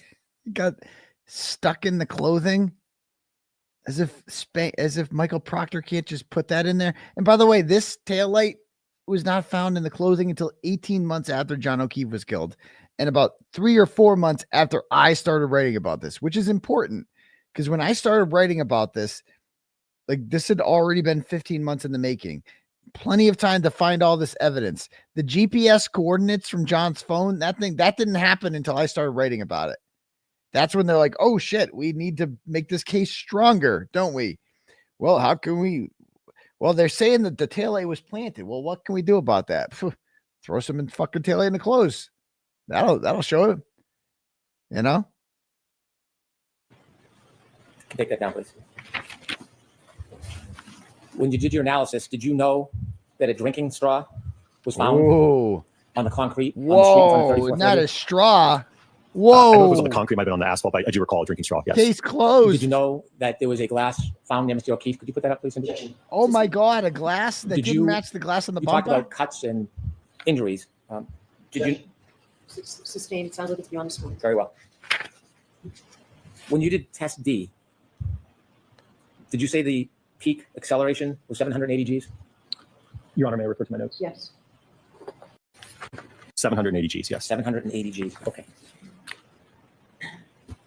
When you did your comparison before you gave your opinions, you showed us a scuff on the exemplar vehicle, photo 77, Andy's sweatshirt from Test F. You remember that? Yes. And you talked about what you would or wouldn't expect in here we go. a collision as far as holes. And did you say something like that was inconsistent with Mr. O'Keefe? Yes. That's what you said on redirect, right? Correct. Okay. Did you consider whether there were holes in Mr. O'Keefe's sweatshirt separate from the holes in the arm? Oh, this dirty motherfucker. When you were making that opinion about consistent or inconsistent, did you ever consider whether there were holes in Mr. O'Keefe's sweatshirt other than the right arm? Well, I know that there was cutting to the. May I approach you briefly, please, Your Honor? Yes. There was cutting. He even says, I know there was cutting. Look at this motherfucker. Look at this stunt. Did you ever look at the back of the sweatshirt to see if there was any holes? The back of the sweatshirt. I don't recall. Take a look at that. Look at this. Other holes on the back of Mr. O'Keefe's sweatshirt. It appears I see one hole. Let me get a little closer so you can get a better look. I'll direct you to here. Do you see more than one hole in the back of Mr. O'Keefe's sweatshirt? Yes. So he's making, dude, you saw that. And Lally and McLaughlin both know that those came from Maureen Hartnett. And they just don't care. They just don't care. Like they're like, hey, they don't pull them aside. Like, hey, shit, those are from Maureen Hartnett. They know. They all knew. They all knew those came from Maureen Hartnett. Every single one of them. And he knew. He knew that. He's fucking meticulous. This guy has studied this case. Clearly, he studied this case a lot. Dude, he did all this research on Randy and shit. Like, oh, he's not a mannequin, is he? Mannequins weigh this size. Like, he's done this dude has obviously done nothing but read about this shit. It is impressive how much he's researched this. Okay? And you're telling me he didn't know? Are you fucking kidding me? Are you kidding me?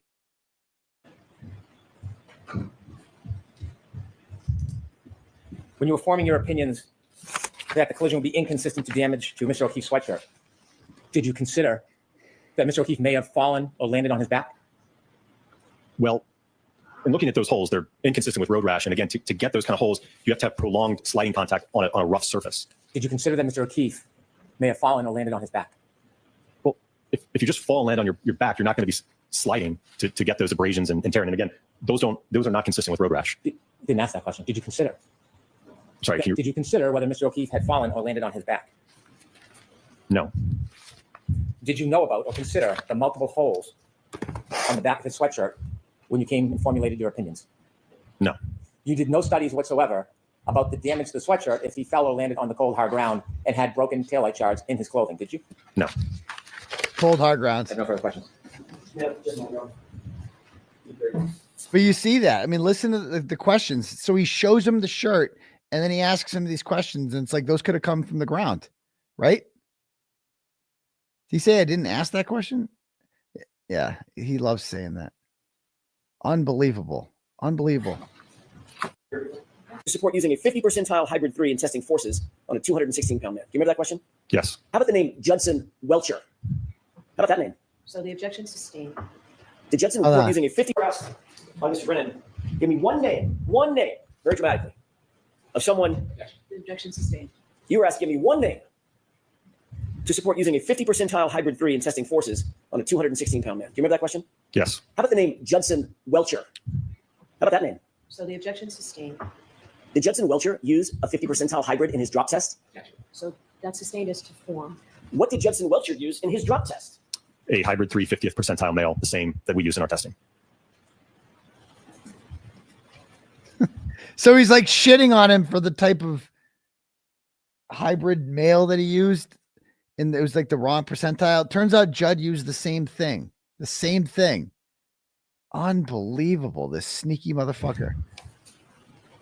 You were also asked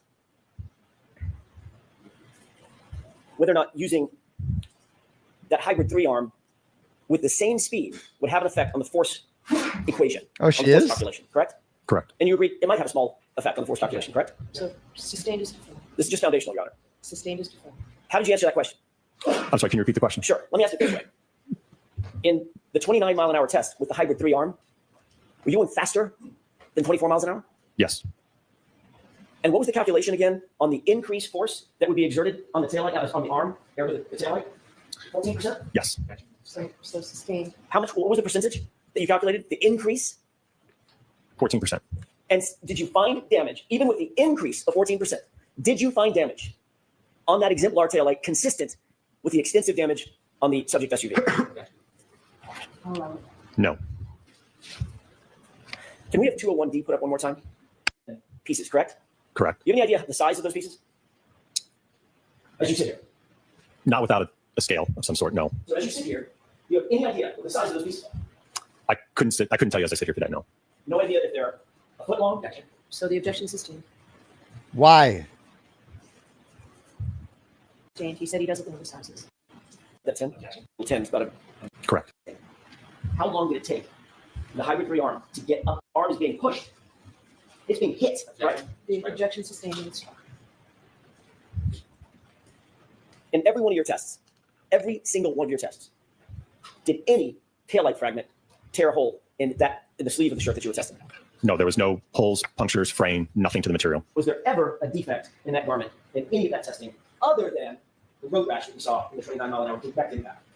That the only test that showed the holes and the abrasions was that full-on hit where the body was sliding on the ground. There was no test where the taillight caused any type of punctures, holes, or fraying to the material. And in that There's no testing besides the head-on one, which the Commonwealth agrees didn't happen, in which there was any puncturing of the clothing. None. So there you go. No matter how fast. Boom. test, what happened to the back of the license, the test license? Destroyed. You already have follow-up questions. Okay, go ahead.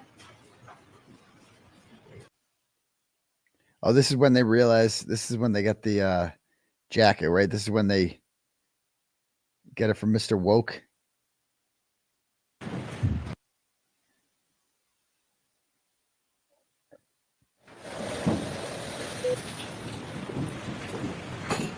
Arm.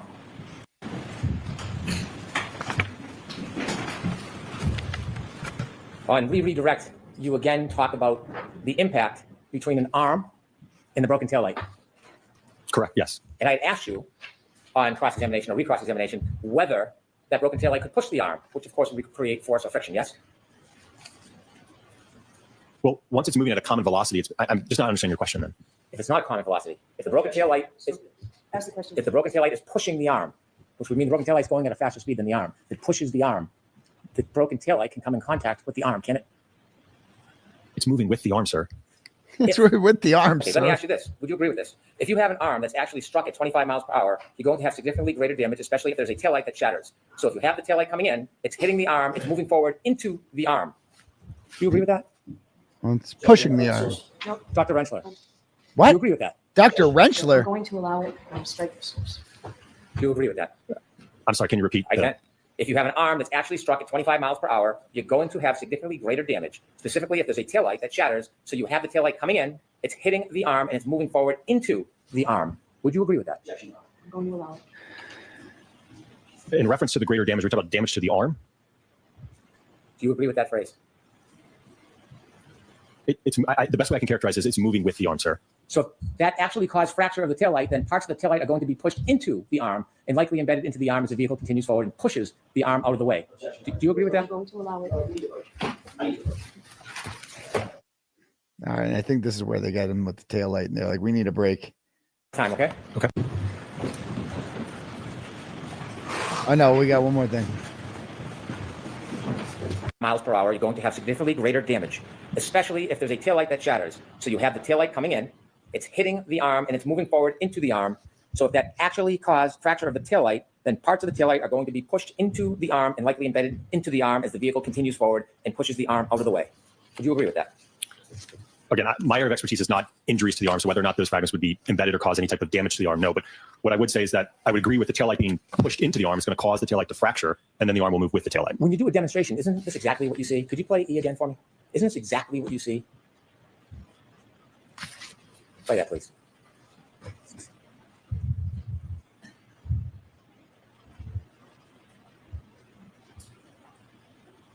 And now, stop, please. If Randy is not restrained by a forklift, he is going to lift the car, correct? Well, if it's just the arm, his arm's going to get accelerated to move, and then his body will be there still. And that broken taillight, if Randy is not restrained on a forklift, he's going to be pushed, like this says, by the arm, by the broken taillight. It's going to move with the arm. And then then this happened.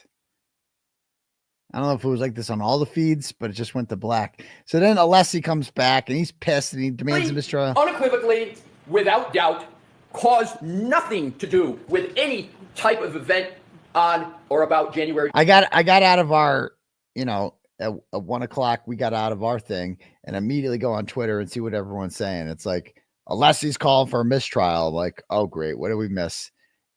And this is more outrageous than what the last mistrial. Why was he wearing gloves? I didn't catch this part. Why he was wearing gloves? 29, 2020. Jackson. Okay. Okay. Okay. Thank you, Your Honor. Thank you, Madam Court. Read this, Mr. Leslie. Yes, Your Honor. So is it that there are no holes in the back? There were no holes. Mark, permission, I would have that marked. And it will become quite obvious very shortly what the issues are. All right. So what are the things that you want to have marked? What I would like to have marked.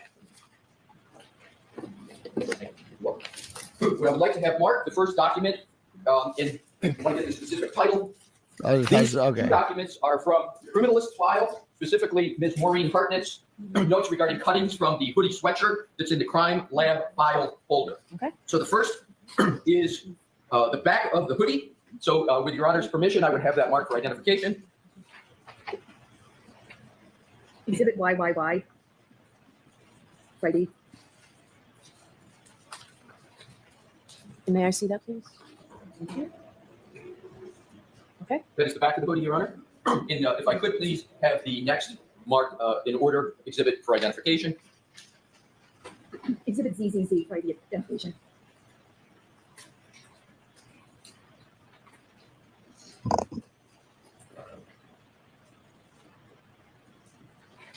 Just give me a minute to read this, Mr. Leslie. Yes, Your Honor. So is it that there are no holes in the back? There were no holes in the back of the sweatshirt? That's only part of it, but that is in fact the case, Your Honor. Okay. And how does she not have grave concerns for this? I mean, she fucking freaked out and lost her shit and like almost had a bitch fit over some emails with 𝗪𝗏 and had grave concerns over this. Meanwhile, she is now being handed evidence that Maureen Hartnett cut up this freaking sweatshirt. Just cut it up. And Hank Brennan then pretended that it was cut up by the ground. Are you kidding me? She got signals. Like she lost her shit over signal, but not this. Okay. I can't tell entirely from ZZZ, but if that's your argument, why for identification appears to support that. Your Honor, may I have the exhibits marked for identification back for my argument? Okay. Thank you, Your Honor. Thank you, Madam Court.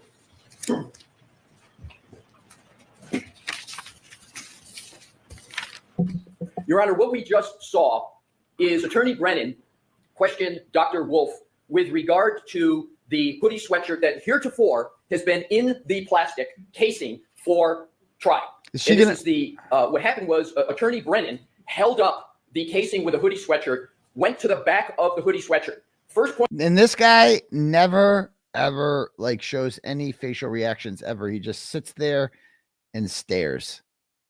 Point to note, Mr. Brennan did not show Mr. Jackson the back of the hoodie sweatshirt, didn't give Mr. Jackson an opportunity to look at it. Can I just ask a question? I noticed that it was over here at the witness stand this morning, so I assumed everyone was aware that something was going to happen with it. Is that not the case, Mr. Jackson? That is not the case, Your Honor. Okay. I realized that line Okay. of question was going to be asked when Mr. Brennan pulled the case. Okay.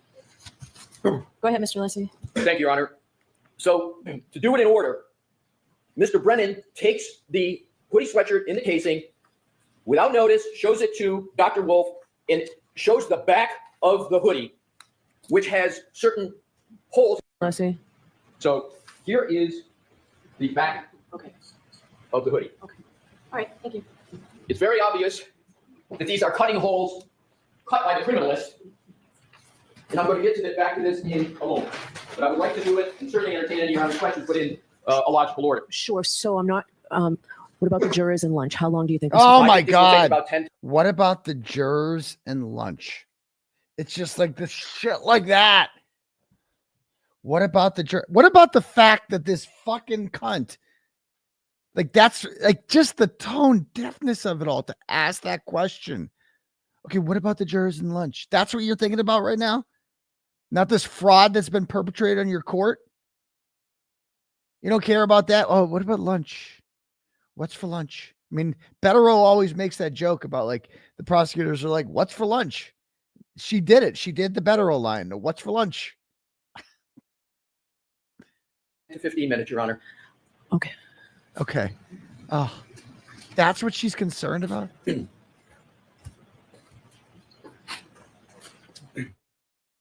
All right, thank you. Go ahead, Mr. 𝗚𝗏𝗏𝗏. Thank you, Your Honor. So I just want to get the flow back going here in the logic. So, and I'll do it quickly. So Mr. Brennan grabs the hoodie sweatshirt inside the casing, doesn't show it to Attorney Jackson, goes up. We have no idea that this was going to happen. Goes up, confronts the witness, Dr. Wolf, shows the back of the hoodie sweatshirt. To my knowledge, the first time the back has been referenced of the hoodie sweatshirt. Shows Dr. Wolf, confronts him, and basically says, couldn't these holes be caused, and I'm paraphrasing, from a fall backwards? Obviously positing in the juror's mind after, remember, we just saw all kinds of videos with regard to Rescue Randy and impact at 24, 29 miles an hour, more aptly 29 miles per hour, and damage to the hoodie, etc. So bottom line there is that, well, I mean, if a mistrial is not going to be declared, you knew that wasn't going to happen. You need like a stern talking to the jury. Just like, listen, jury. So the prosecutor tried to pull a fast one on you. He completely misrepresented what the cause of the jacket was, and he knew it, and he lied to you all. Right? He shouldn't have done that. That's it. And you are to ignore everything he said in regards to that, because it was all a misrepresentation. All of it was a misrepresentation. That's what she should have said in this thing. Like that Hank lied to you, that he intentionally put this up there, knowing full well that Maureen Hartnett did that. Right? He did the dog DNA thing too. And he does this a lot, and there's no consequences for it. It's like a sport game, a sport ball game. If you foul, it's like, okay, it's like testing the ref out early. Well, what happens if this guy's going to the hoop and he's got a clear layup? What happens if I foul him? Let's find out. Foul. Oh, nothing happens. Okay. I'm going to foul a little harder next time, aren't I? No easy. Now I know no easy layups in this courtroom. I can just foul and there's no consequences for it whatsoever. And that's what 𝗵𝗵𝗏𝗏𝗃 does. He's just like, he can do it because why wouldn't he? There's no consequences. So why the fuck not? You might as well try to, people don't do this when they're winning. People don't do this when they're like, oh yeah, this trial's going great. We can just, coast in and, just present the facts and take care of it. Like I watched the Robert Tellis trial last summer. That was the easiest, like That guy was so guilty. And the prosecutor in that case was great. He was just like, here's the facts. He is like, they didn't have to do anything. Charlie Adelson was like the easiest conviction. Some of these guys, they just got him. You got them. It's so easy. Like they can't talk their way out of it. They can't come up with anything. So you just present the facts and that's that. Right? Whereas like Hank can't do that. Hank can't do that. Hank knows he's losing big time. And so he has to do shit like this. Yeah. Lori Daybell. It's like, you don't have to do shit with her. It's fucking easy. Some of these people are really easy to convict. They're really, really easy because there's so much evidence against them. So much evidence. But anyway.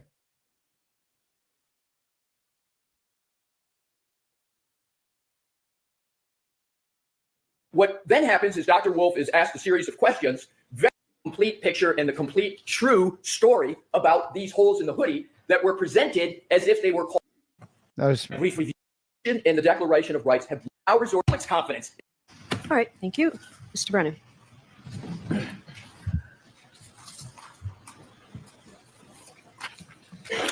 Your Honor, my brief review of the lab paperwork and looking at the hoodie, it appears that I made a mistake. Well, look at that. Look at that little. Look what he So said. I want to play this. Your Honor, my brief review. I want to play this in real time. Look at that look he just gave. Of the lab, my brief review of the lab paperwork and looking at the hoodie, it appears that I made a mistake. Look at that. Is he ever gonna? Who's he looking at? Is that Nathan Reed he's looking at? It's just that shit needs to end. He does this all the time and he doesn't get reprimanded. Stop looking at people, motherfucker. Stop staring at people. Fuck is wrong with you? Your tough guy act. He does this all the time. Like he's some sort of fucking hardo. He used to stare at me. Next time he does that to me, I'm gonna be like, what the fuck you looking at? You got a fucking staring problem? Fucking what's your problem? Bootleg ass Clark Kent motherfucker. What the fuck you looking at? Look at this. And so I think what should happen is there should be curative instruction. There should be a stipulation. The court should instruct the jury that during Mr. Brennan's cross-examination, he asked Dr. Wolf about holes on the sweatshirt or holes on the back of Mr. O'Keefe's sweatshirt. The parties agree the holes were made by a crime lab technician. This was done inadvertently, but should not have been asked. The court should strike the questions and the answers. And you should instruct the jury there to completely disregard any questions or answers about the holes in the back of the sweatshirt. And the court should allow the defense to introduce the lab paperwork. All right. So I'm not going to allow the mistrial motion, Mr. 𝗚𝗏𝗧𝗂𝗍. What I'm going to do is instruct the jurors. I'm going to put in what's been marked for identification, Y, Z, A, and B, 4 of each letters. I'm going to put all these into evidence. They can be displayed for the jury. And I'm going to instruct the jury that during the cross-examination of Dr. Wolf, Mr. Brennan asked him about holes in the back of the sweatshirt and whether or not they perhaps could have come from events or implying or something like this. I instruct you, you are not permitted to draw any inference that these could have come from the events of January 29th, 2022. I instruct you further that those holes were made by the criminalist, Ms. Harnett, during the course of her inspection and sampling of the sweatshirt on, I just put the dates aside. Can I see those, please? It's unclear for me. Do you have a better idea, Mr. 𝗚𝗏𝗧𝗂𝗍, what day these were done? Is it all of those 3 days? Now I see a fourth day. 5/11, no, I'm sorry, 5/11, 5/12, 5/11/2022, 5/12/2023, and 6/18/2023. Those are the 3 dates. Your Honor, on May 18th, for the defense filed a motion to test. Want me to include in the instruction. Your right to save regarding the mistrial. I disagree with you on that. Your Honor, I'm not going to go any more into the argument, but I appreciate the opportunity to provide perhaps further instruction for Your Honor. All right, so I'll hear you. Go ahead. So the first, Your Honor, is with regard to 2 things. One, I would like the opportunity to have the hoodie sweatshirt held up, because that's what happened. Yes. Anyone know who this lady is? She had some words to say outside. Like, what the fuck is wrong with it? That's number one, as part of the stipulation. And then I'm not wording it as a stipulation, and I'm not saying it was inadvertent. I am giving an instruction that they cannot consider it for this purpose, and I am allowing these to be placed into evidence. So it's not a stipulation. It's from me, which I think is more forceful. I misspoke, Your Honor. I agree, not the stipulation, but just as Your Honor said, with regard to the matter Your Honor said they're not to take an inference, I would respectfully request that this be handled just like Your Honor did with regard to the rock at 34th Fairview. Your Honor said that rock wasn't present, on or about time ago. So I do say that when I say Ms. Harnett did this. So rewording it just a little bit. Yes, exactly. Mr. Brennan asked Dr. Wolf about holes in the back of the sweatshirt. I instruct you that you are not permitted to draw any inference that those holes were a result of the events on January 29th, 20. So, all right, this is what I'm going to say. So if you're not going to listen to it, that's fine. Look I've at already this. said See, it. look at it. Look at this shit. This is. We can bring the jury. Again, I've said it before, and I'll say it again. I don't give a fuck if you call me massage therapist, sexist, whatever. This shit right here is putting women's rights back like a century. This is just a woman who cannot control her emotions. That's what this is. This is just being a chick. And fuck the 80% if they can't handle that, because it's like this is like she's just being a bitch. That's all this is. This little thing she does right here. This is just being like, watch this. I say Ms. Harnett did this. So rewording it just a little bit. Yes, exactly. Mr. Brennan asked Dr. Wolf about holes in the back of the sweatshirt. I instruct you that you are not permitted to draw any inference that those holes were a result of the events on January 29th, 20. So, all right, this is what I'm going to say. So if you're not going to listen to it, that's fine. She throws a fucking hissy fit. Like something so outrageous has happened in her courtroom, and she's throwing a fucking hissy fit because of some reaction 𝗵𝗵𝗲𝗇's having that she just can't fucking get over. That she just can't suck it up and get over it. Get the fuck over it. Already said it. All right, we can bring the jury in. She's like, oh, It's what I said, Mr. 𝗲𝗏𝗧𝗂𝗍. I'm taking my ball and going home. Okay. All right. So it's what I said, Mr. 𝗲𝗏𝗧𝗂𝗍. I instruct you that you're not permitted to draw an inference that the holes came from the events of January 29, 2025. Those holes were made by the criminalist Ms. Harnett during the course of her inspection and sampling of the sweatshirt on May 18, 2023. Is it possible, Your Honor, last comment, to consider not drawing inference, you should conclude that these holes were not present in the hoodie sweatshirt. They were caused by the criminalist. Yes. So I can just leave that all out then and just say, Mr. Brennan asked Dr. Wolf about the holes in the sweatshirt. I instruct you that those holes were made by the criminalist Ms. Harnett during the course of her inspection and sampling of the sweatshirt on May 18th. It's probably neater that way anyway. All right, let's bring them in, please. Just as a housekeeping matter, the sweatshirt's been taken out of the plastic sheet. It might need to be remarked. Okay. With the back. You do that first, and then I'll give the instruction. Yes, Your Honor. Right about here. We'll take the luncheon recess. When we come back, we'll have the voir dire. All right, so then they voir dire this dude. Measurements and photographs. Did you agree to do that? Yes. When did you go? On June 3rd, I believe I arrived about. What exhibit number is that, Mr. Wolf? 3rd. Did you make note of the various entrances to the residence on the front, from the front of the house? I did. Could you describe those for the jury? Yes, on the left, I guess, and then if you can. We can take that down. Yes, that appears to be a photograph that I took of the side front door, the secondary front door, the garage door, and the two car doors.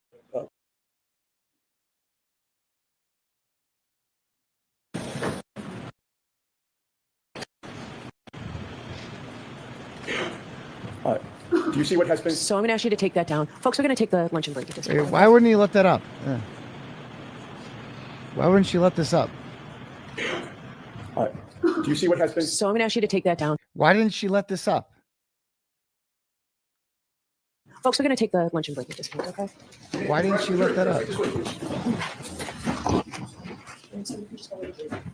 Why wouldn't she let that up? So anyway, and then and then they make this poor lady, who is the heaviest breather I've ever heard. She puts Julie Nagel to shame. Who seems like a lovely lady, immensely qualified, overqualified. Of course, she has to go through a voir dire. And of course, Auntie Bev said that she can't talk about dog bites or anything like that. It's just insane. She just sucks.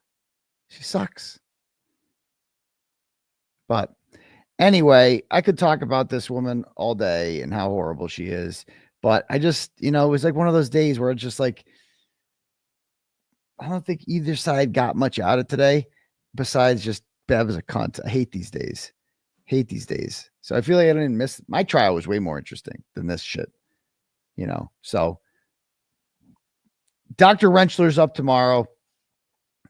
if you know, 𝗵𝗵𝗧𝗂𝗧 is going to have the good shit tomorrow about how she, whatchamacallit, about how John didn't die from hypothermia, so he couldn't have been out there for very long. I just can't wait for a summation. It has to be at least, can we get 90 minutes at least, Bev? Can you give him at least, you should give him at least 2 hours each. Hanky doesn't need that 2 hours, but we could, because ours is a lot to it. But again, we're not going to have to like go through Colin Albert or, you know, Julie Nag. We're not going to have to do any of that shit. He gets to point out in this summation what they didn't do. They haven't proven anything at all. They haven't called anyone. And she's obsessed with fucking lunch. Obsessed with it, with this jury. But, all right. One more clip I want to show you before we read some turtle chats. Canton Confidential tonight, right? I like Canton Confidential, I have to confess.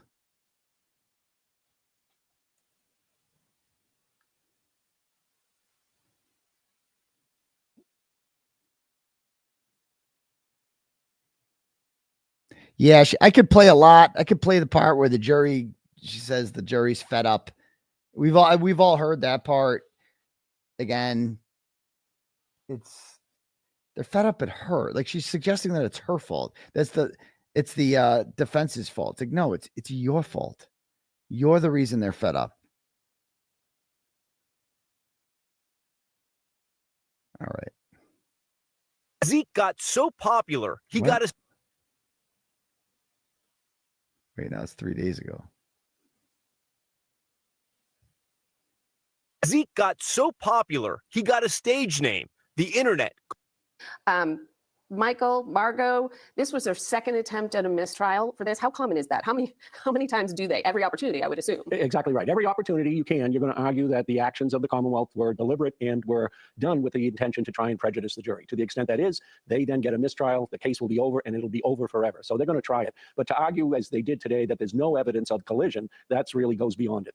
There's evidence of collision at this point. Margot, what? Wait, what? Judge Kearney. There's evidence of a collision? The apology straight out and basically said to Judge Kearney, you do what you need to do. What evidence is there of a collision?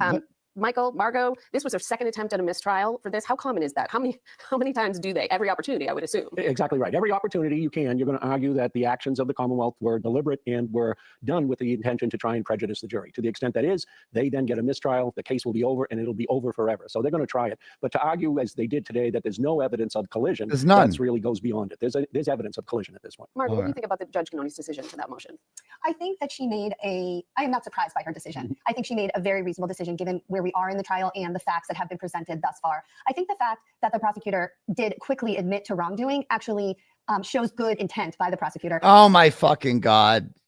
I can't. I was just saying nice things about the show too. It shows good. And imagine that's your take. Oh, Hank Brennan showed he has got good intentions. Hank Brennan's just like, this is why he does what he does. Cause oh man, these guys are fucking retards. They're just going to fall for this shit. Doesn't matter. Doesn't matter. And that was affirmed by Judge Kearney as well. All right, that leads us to our first viewer question. It's a three-parter from Judy in Peabody. She wants to know, will Hank Brennan be reprimanded in any way for the harm? This was a full life-size. Hitting his arm with that light, breaking a piece of the light, and then falling to the ground with other debris around him. Those are going to be very difficult visual images for the jury to then abandon later on. It's just retard. They haven't had Rentschler go yet, stupid. He's going to explain how the injuries don't line up, period.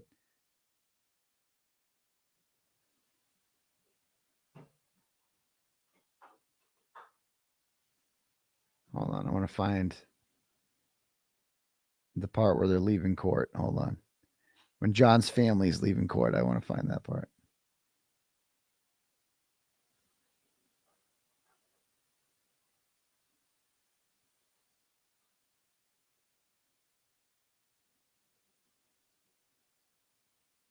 Where'd it go? And also noted the damage to the dummy said in open court. The defense thinks that was enough to call for a mistrial. The judge, once again, disagreed, but here's how it all played out. Accident reconstructionist Dr. Daniel Wolf. Oh, here it is. Here it is. Here it is. Here it is. This is the part I was looking for. Criminalist Ms. Harnett during the course of her inspection and sampling of the sweatshirt. 2 more witnesses took the stand before the end of the day. And as we do every day, we offered the friends and family of John O'Keefe a chance to share their thoughts on their way. So this is Jill Harrison Thomas and John's ex-girlfriend from 25 years ago, who still masturbates to, you know, the brief sexual encounter that they had in her younger years before her, you know, sort of before the cobwebs started showing up down there. But this is Jill Harrison Thomas, and search for her name on my website. You will find some stories. This is the woman who, along with Jennifer McCabe, told 16-year-old Erin Beatty to, instead of talking so much, why don't you put a dick in your mouth instead? This is the girl. And this is what they tell NBC on their way out of court. Karen Reed talks to the media all the time, and she has no reason to talk to the media, and she still does. But this is what these idiots have to say. Way out of court. We don't have to. You guys have all the lines going on. Good job, by the way. Doing a great job. Spreading the lies. What? Good. They made it Who is that? offered the friends and family of like John O'Keefe a chance to share all set. Thank you. All right. their thoughts on their way out of court. We don't have to. You guys have all the lines going on. Good You guys got all. Look at this morning. Good job. Good job. She goes. By the way, doing a great job. Good job, by the way. Doing a great job. Spreading the lies. Good with They your made it lies. clear they do not wish to speak at this time. Why not? Why not? Why don't you wish to speak? I mean, what? Why can't Jill Harrison Thomas speak? Why? How? Because they have nothing to say. None of these people has anything of substance to say about anything.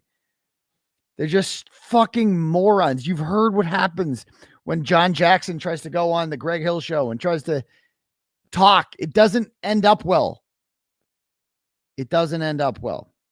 All right. Why don't we read some turtle chats and call it a night? Because I got to wake up tomorrow. So I got to leave here at like 6:30 tomorrow to make it in. Because I'm on the standby. I didn't make the top 10 of the media, and I didn't make the top 3 alternates. But only 5 people showed up today that made the list. Like Lawn Crime, Grant Smith Ellis, the Associated Press, like all these media outlets just didn't show up. That made they make the list and then they don't show up. ABC News, and I'm sorry, I love Sue O'Connell, but it's fucked up that she gets the double dip. So she's part of the South End Bay News or whatever the fuck that is that made the list, and she's also NBC 10, so she gets 2 entries every week. I didn't know that. So, but she's all NBC 10 is an alternate as well. So if she goes in on this South Bay News thing or whatever, and then someone else from NBC 10 gets in, that's fucked up. That's when we have a real problem. That's when we have a real problem. Luckily, it didn't happen today. So Jess Machado's an alternate. She got in. And then me, WCVB, and Canton TV all got in as well. So I'll be there bright and early tomorrow. So I need to leave at like 6:30 to get in. All right. Anyway, back to this. Yeah, and for those of you asking about my trial, my lawyer has advised me, you know, Tim Bradel is just like, I never censor you.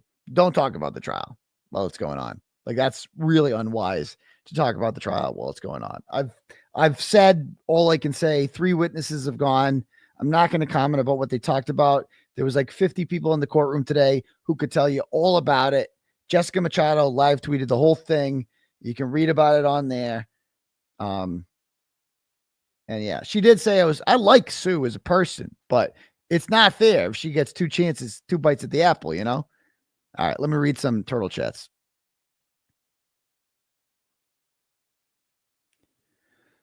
Okay.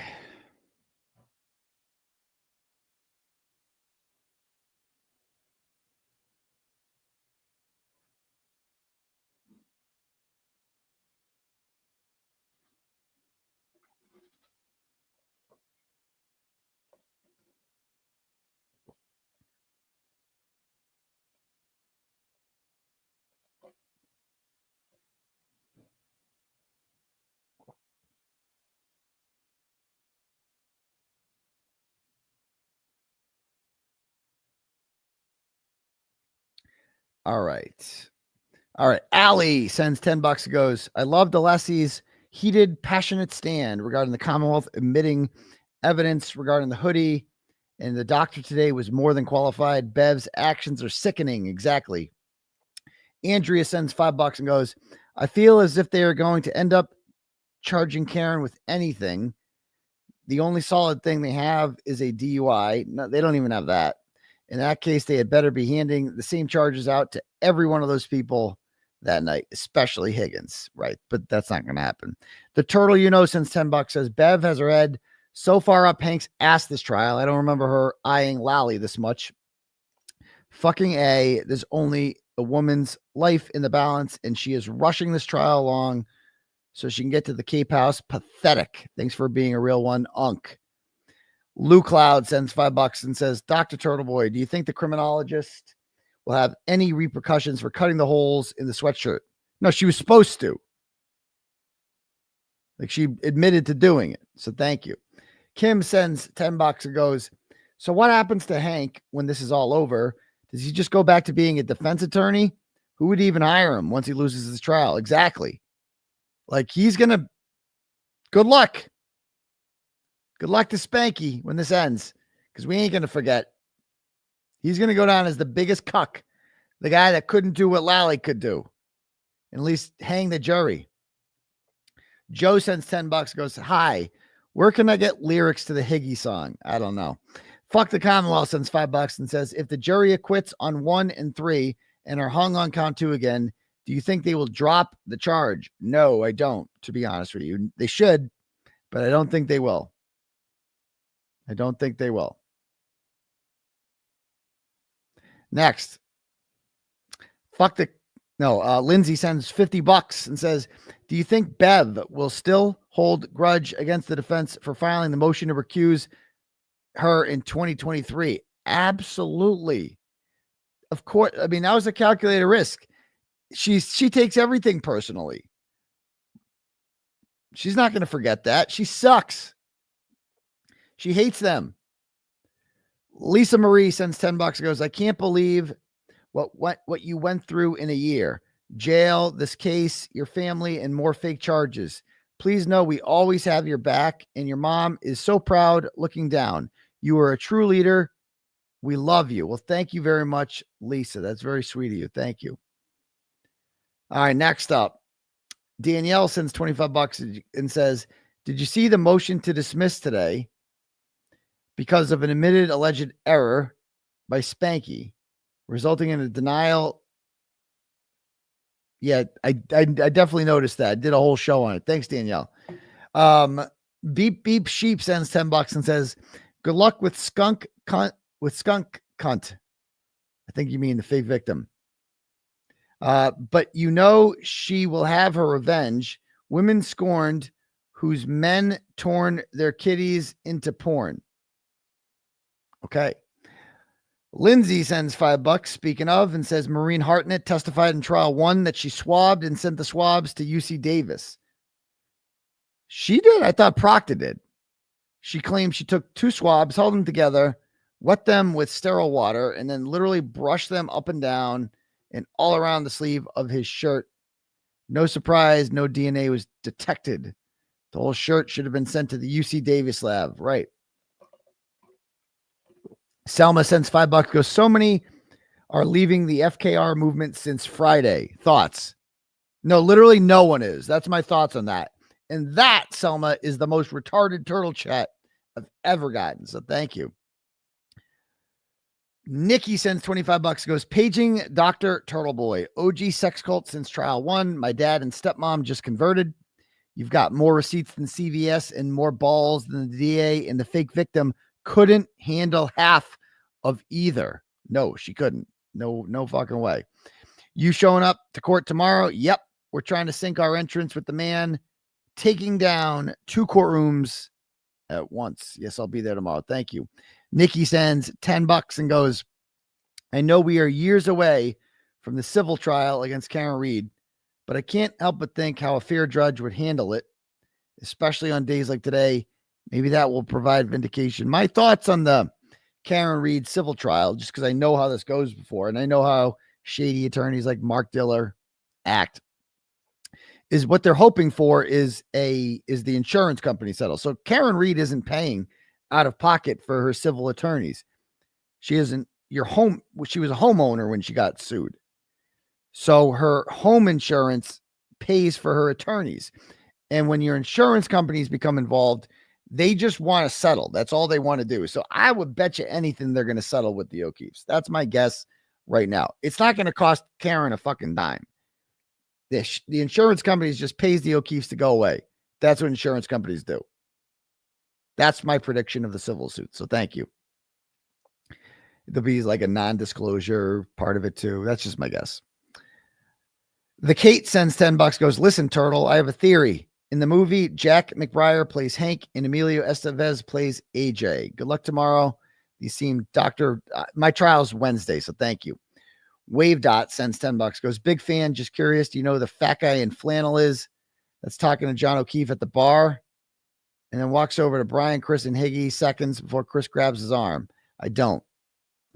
Thank you. Nikki sends $10, goes, I had to leave another comment. The note your objection lady would absolutely talk all this smack and then pretend to be Karen's best friend if she ever ran into her in public. Fake bitch. I know. The Brady List Bunch sends $10, goes, I've been watching every day from Michigan. Fuck Brennan. We are behind Karen and you all the way. Can't believe John O'Keefe will never get justice. I know. Jared sends $10. He goes, sounds like you had a good day in court. So congrats on that. The case today was disgusting. Betterow made a good point, though. Basically, the defense mentions it and hammers it home in closing, saying that Brennan misled them. So how are they to believe a word he tells them? It's a great point. It's where we love Betterow. And that's another thing she fucked up. Like, she didn't let Betterow be on this case. Why? Why? Because of the fake witness intimidation charged with me. Unbelievable. Bev's favorite blow dryer Smith sends $10, goes, my dad recently passed, I'm sorry about that, and left me his Ford Edge. Should I get rid of it and get something else? Yeah, those are bad luck. Don't have a Ford Edge, but I'm sorry about your dad. Spanky gets pegs and $10, goes, Hank kept asking the weight of the arm BS is a trick. He's talking about the alleged weight of the whole arm instead of just using the weight of the part of the arm that was allegedly hit by the vehicle. Good point. So his question ends up changing the whole Commonwealth theory to John's whole arm was not hit, just his forearm. Good point. Rebecca Swinford sends $5 and goes, this shit show of the Commonwealth is crazy. Karen's not had a fair trial from the start, and they should have acquitted her after the Brennan stunt. It's the second time this mistrial was denied. Yep, correct. Thank you. Patty O sends $25, goes, did Spanky pause and look at Karen today? Well, he was admitting he made a mistake. He's such an ass. I'm not sure. You saw the tape. I'm not sure who he was looking at there, but he can get fucked. Thank you. Stacy sends $10 and goes, Hank sucks. Did you notice miraculously his hair is darker and his suit seems to be a little tighter? He's listening, doctor. I told you. I'm in his head. Rebecca sends $5 and says, sorry about the comment on Bev passing a sticky note. I just wasn't sure because so many were reporting on it. But nobody legitimate's reporting on it. Just because it's on TikTok or Twitter doesn't mean it's not reporting. But nothing new. Bev and Hank are so corrupt, like all things they've done to all of you through Karen's trials. I saw what they did to you during the last trial with the turtle, and I'm so sorry they did that to you. Well, thank you, Rebecca. It ain't right. The poor turtle. Big Dick Mitch sends $5, goes, first time donation. Have you seen the guy on TikTok line up the autopsy photos to John's head with the weights in the basement? I do not bite on most of the bullshit out there, but this one caught my eye.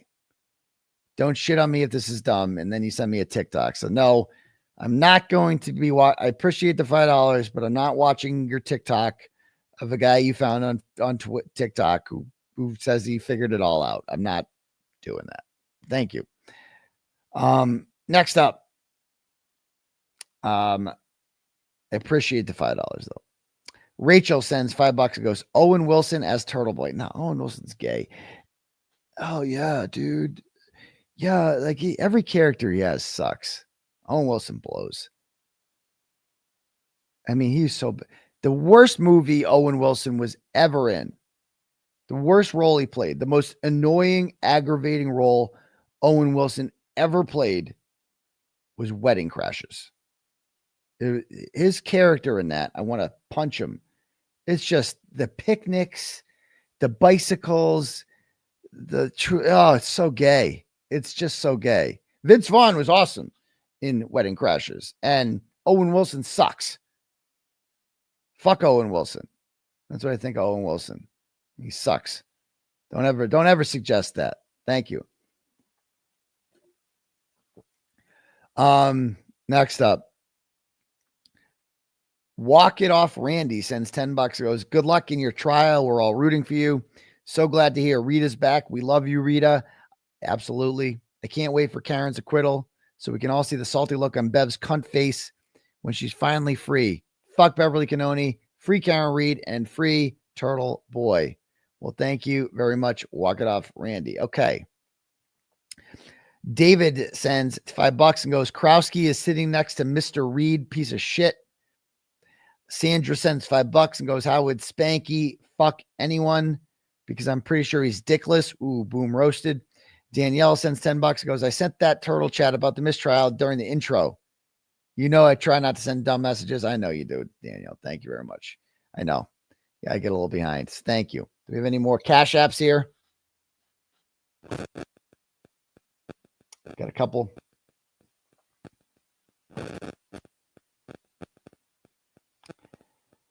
Jamie sends $5 and says KR. Well, thank you, Jamie. Ubi sends $5 and says KR. No. Ubi sends $10 and goes, where do we meet up FKR people on the big day?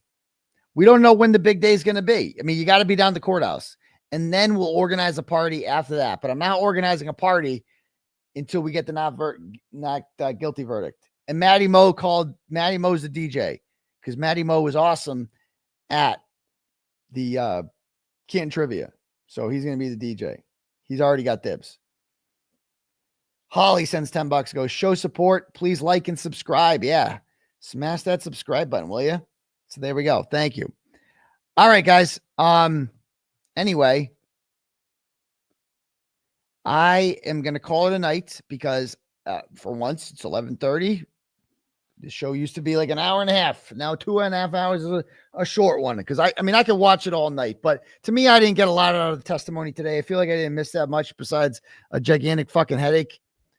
And, thanks for everybody showing up. Hopefully I see a whole bunch of you mofos tomorrow and the day after.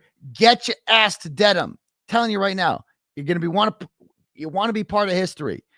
How cool would that be? You'll tell your kids, I was at the courthouse when Karen Reed was acquitted. I was there.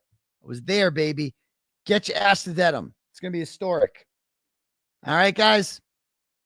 Anyway, I am going to get going with my day. Get going to bed, whatever. I'll see you guys tomorrow. I love all you fine people. Peace to your bum crease and brush your teeth. It calls for data including calendars, alerts, reminders, notes, text messages, pictures, or videos from April 1st, 2023 through and including October 5th, 2023. 7 months.